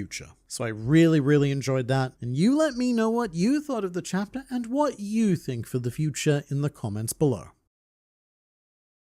Don't forget that Loki makes friends with animals, so he probably just befriended Ragna. So that is very true. Loki makes friends with animals very easily, as does Luffy. In fact, one of the best parts about the first meeting between the Luffy and the Loki was Luffy instantly bonding with Loki's fearsome animal friends. And if that trend continues, something that I would really love to see is a Luffy wielding Ragna. Let's say we have a situation where Loki is in big dangers, and Ragna, he needs to save Loki, and innately trusts Luffy just like the rest of Loki's animal friends, and also with the same degree of trust that Luffy has in Loki actually. And so Ragna decides to team up with Luffy, and we have an amazing scene of the sun god using some thunder god powers. Meanwhile, I've also seen a deluge of comments suggesting a similar situation, just not for Luffy. In this case, Ragna decides to team up with Usopp. We don't know what Ragna's criteria is to be wielded, but I find it hard to agree with Harold's assessment that Ragna was waiting for someone with the raw power to be worthy of consuming the legendary devil fruit, and thus earning Ragna's support as well. I don't think it's that brutally straightforward. And as with all of the Usopp Elbaf based discussion, this could be giant cope, but one way for Usopp to really prove himself as having the spirit of Elbaf and being a brave warriorman would be for Ragna to acknowledge, of all people, Usopp, and for Usopp to do what even the greatest kings of Elbaf have failed to over the past few centuries. It could happen, but also I have no expectations of Usopp at this point in the story, so it could not happen. If you notice, Harold regains control over his consciousness after we see the tattoo being damaged. So I actually did not notice just how precisely this played out on first read through. I think that I was way too focused on trying to figure out what Loki's Zoan silhouette was, but this is exactly correct. During the fight montage, Loki cuts Harold to pieces, and there is this panel where you can see his left arm, or more accurately, you can't really see his left arm because very little of it still remains. And this is the arm where Harold's mark of the abyss would be. And after being damaged there, it's after that point that Harold appears to stop fighting Loki. He just stands there, he takes a couple of hits, and then our true Harold comes back to us for a brief moment. He and Loki then have a lovely discussion, but Oda then gives us a nasty close-up of Harold's left arm having completely regenerated, and this is the point where Harold says that he is being taken over again. So this means that we should have a semi-reliable mechanism to speak with characters with a depths or maybe even an abyssal covenant. We just need to damage the arm, their true selves pop out, and we say hello. And then, well, I'm not sure what happens from there. But it is very important in the case of Gunko. If all we need to do is temporarily get rid of an arm, then that could be how we start breaking through to her, even whilst under the command of Imu. In fact, who knows, removing Gunko's arm tattoo might even temporarily banish Imu from her body if the mark itself is that important. And this avenue also extends into other characters, and I say other characters. I think that Shamrock is probably the only other interesting one that I'd like to speak with sans Mark, but Oda did drop a pretty big hint of how to potentially banish Imu's influence altogether, even even at the Depths Covenant level. Because in theory now all we need to do is to find a way to permanently remove the tattoo, and those who are marked should become liberated. Which I will say is a non-negotiable thing story-wise. I cannot imagine that we're gonna leave Gunko to this fate. Not after seeing her as an adorable teeny tiny childling with Brooke. She is definitely getting liberated somehow. And as for what the solution will be, all we can do is put our faith in our captain, the warrior of liberation, to figure it out. Just as he always has. Ever since the beginning of One Piece, Luffy has been handed impossible situation after impossible situation, each more impossibler than the last, and he has figured out how to liberate his crew, his friends, even miscellaneous strangers each and every time. So we're here in what seems like an impossible situation mechanically, but he will still find a way. And you know what? Maybe what Luffy can do is use his Toon powers in combination with the innate desire to be free to change the Mark of the Abyss into a Mark of Liberation, and what we'll get to see is a crazy Gear 5th Gunko. The admirer of Zebek and the son of Zebek both now wield 2 devil fruits. That is genuinely interesting. Between the two of them, they have 4 devil fruits, but between the two of them, they also probably have the 2 devil fruits that Rox was looking for. So if the Yami Yami no Mi is that other fruit that Rox wanted, and if one of them was to gain control of the Galilard Giants, well then in that case, Loki and Blackbeard would have everything they need to enact Zebek's plan between them. And very early on, before we knew about any of this, there was quite a prominent idea that Loki could go off and join Blackbeard. This was before we knew that Blackbeard was Rox's son,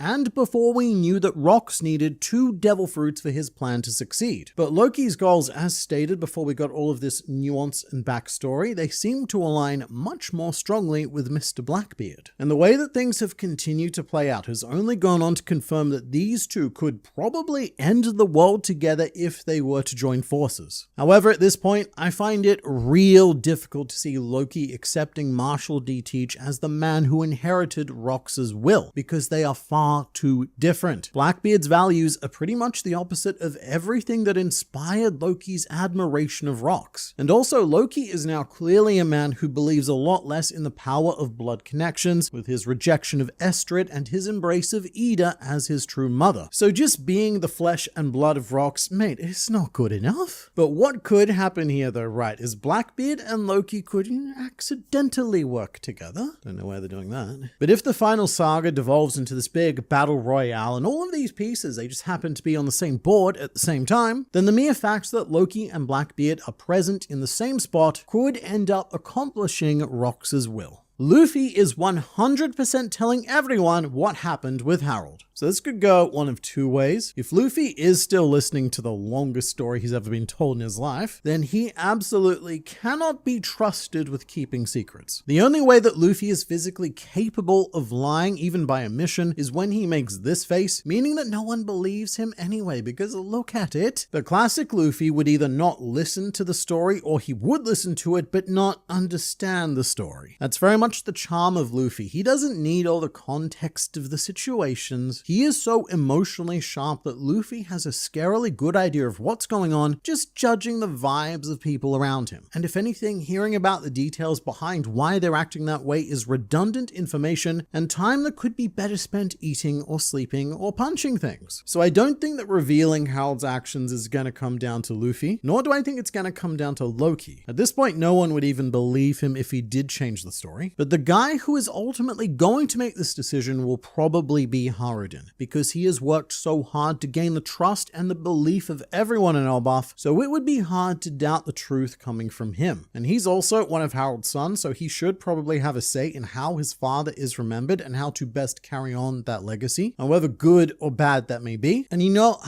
I'm still not personally sure where I land on this issue. If Loki is going to stay on Elbaf and become the next king or a co-ruler with Haruden, then the truth definitely needs to come out. People will not accept Loki without knowing what he really did and what Harold really did, which means airing out all of those nasty actions. However, if this arc was to end with Loki deciding to set out to sea, not necessarily as a Straw Hat member, but let's say he has good reason to leave Elbaf, which I think he does. He could go on a mission to save Mossa, answer. If that happens, then it is still possible to keep the secret. But if I was to bet some of my hard-earned berries, I would go with the truth coming out, because One Piece is a story that generally doesn't love a lot of moral grayness. Oda usually likes to wrap things up in a very clean, happily ever after manner, where the truth comes out and everyone just accepts it and happy ending happens. Internet man, do we know if Ragna is a hammer with a squirrel fruit or a squirrel with a hammer fruit? So no, I guess we don't. Technically, we don't even know if what we're seeing here is a devil fruit. No, fruit is mentioned, but there are certain assumptions that we can and have to make within the context of the One Piece world. And I have seen many suggestions that this is not your classical animal weapon and that this could be a simple squirrel who ate the legendary hammer fruit, but I don't think that's the most Occam's razor explanation. In One Piece, the simplest answers are usually the correct ones. And in this case, I think that Ragna is the hammer, just because it's been defending the legendary devil fruit for centuries. And if Ragna was originally a squirrel, then I don't think it would have lived that long. Granted, it is an Elbafian squirrel, and it's quite big. So it probably has a much longer lifespan than your standard squirrel, but still, not that long. Its true body surely would have succumbed to age by now. And true body, in case you're unaware, is a concept that Oda introduced when he was first explaining Haki way back in the day, giving the example that armament Haki allows users to hit the true body of a Logia devil fruit wielder. So even though consuming a devil fruit, it changes your core DNA or your lineage factor in increasingly fun yet strange ways, underneath all of that you still have a true body. Unless you're Brook, that is. There are some devil fruits that do break the system, because Brook gets around this by having his true body already having passed on, so that makes him a very difficult dude to deal with. But I do think it makes more sense for Ragna to have been a hammer imbued with a squirrel fruit. Because if the true body of Ragna is the hammer, well then that can live till whenever the material it's made out of degrades, I guess. But the more exciting thing is that objects being imbued with devil fruits was hailed as a relatively recent discovery by Dr. Vegapunk 2 years ago. However, Vegapunk was nowhere near the heights of technology that existed during the Void Century, but I don't even think that Ragna was created during the Void Century. I think it comes from an even more ancient world, as it is possible that Ragna was a weapon of science that was created in that 3,000-year-old lab that Lilith has chosen as her new home. I've also heard it suggested that Ragna itself could be made out of the same material that the poneglyphs were created out of, in which case Ragna, look, it may as well be immortal. And also, it would appear that Ragna was also chained up with Sea Stone alongside Loki, and it is chained up in hammer form, implying that the hammer would be the true body. Otherwise, you'd think that it would have reverted to the squirrel form. But also,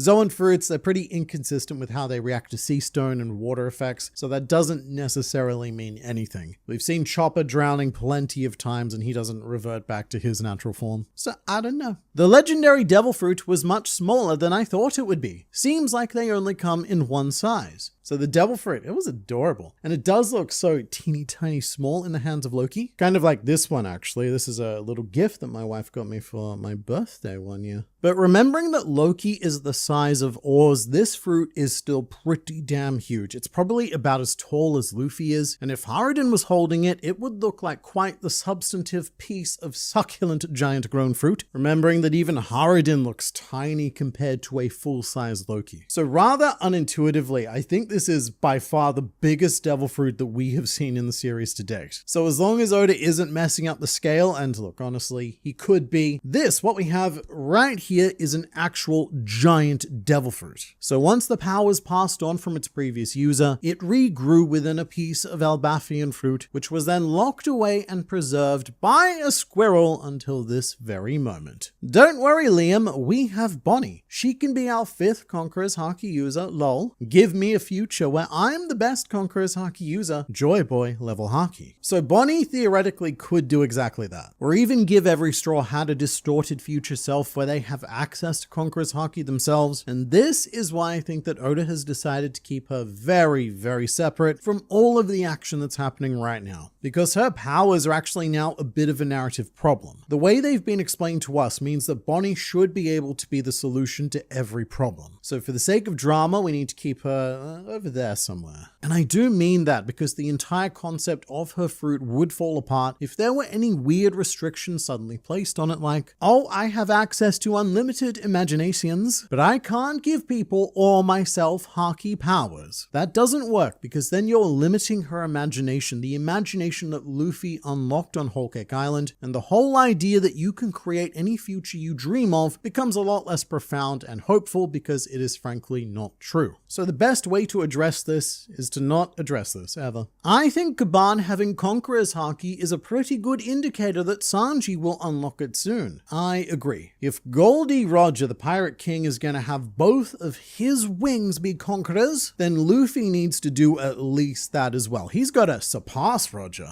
and he's not going to be able to fly very well with a bum wing, is he? And I would say that the reason why we haven't seen any signs of Conqueror's haki from Sanji so far, unlike Zoro who's been leaking haki his whole life, is because Sanji's character is plagued with self-doubt. All of the other Conquerors have the confidence of a conqueror. Even unearned confidence like Eustace Kid, he doesn't have the substance to back himself up in most situations that he gets himself into, but mate, does he have the sheer willpower to never doubt his poor decision making? And I would say the exact same thing for Zoro. Zoro doesn't have the same concern for his heritage or his self-image as Sanji does. His only thoughts are how to climb higher and higher to the top, which is why he's been unintentionally tapping into this power. And that is what Sanji really needs to start doing. Looking forward more rather than always being afraid of what's behind him. Oh, my histories, my families, and all that. Which I think he's getting quite close to. All of Whole Cake Island and his character thread on Wano were about conquering that self-doubt, embracing what he is, where he came from, and how to move forward with that. So there shouldn't be any barriers holding Sanji back anymore. Whatever it may be, he is free to unlock his full potential, and Elbaf might be the very first showcase of a potential Conqueror Sanji. And you know what's also quite interesting is that to date, other characters who have traditionally lacked confidence at times like Blackbeard also have not displayed Conqueror's haki. Now does Marshall D. Teach have it? I'd say he probably has to, because he might turn out to be an underwhelming antagonist otherwise, but Blackbeard,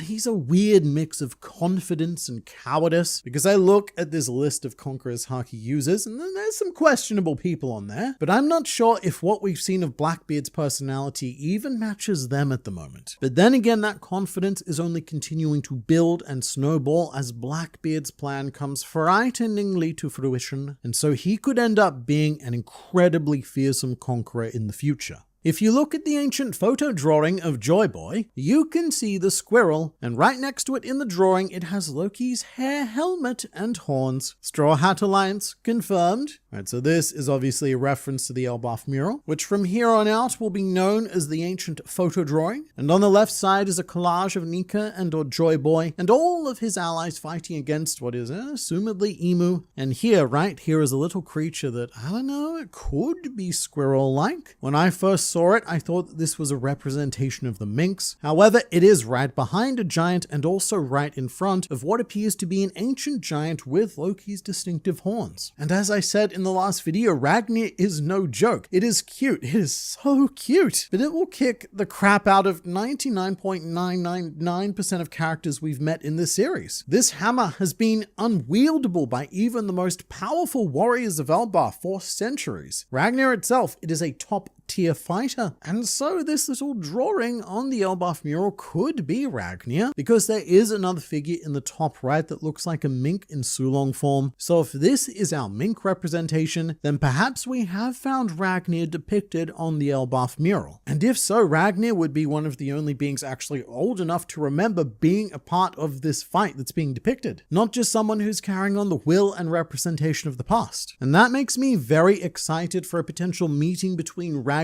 and Chopper. Assumedly, Chopper would be able to speak his language, although maybe Ragna has a thick animal accent to decipher. But who knows what knowledges Ragna itself could end up imparting onto us, alongside the library Al Biblo. I have not forgotten about you, sir, and I suspect that Chopper should also be able to talk to you too. But then again, knowing Oda, he's gonna find a way around giving us too much information right now, just as he did with Odin's logbook. But regardless, there is so much potential on Elbaf, and I think that 2026 is going to be a pretty damn big year for One Piece lore. But you let me know if you have brain thoughts in the comments below.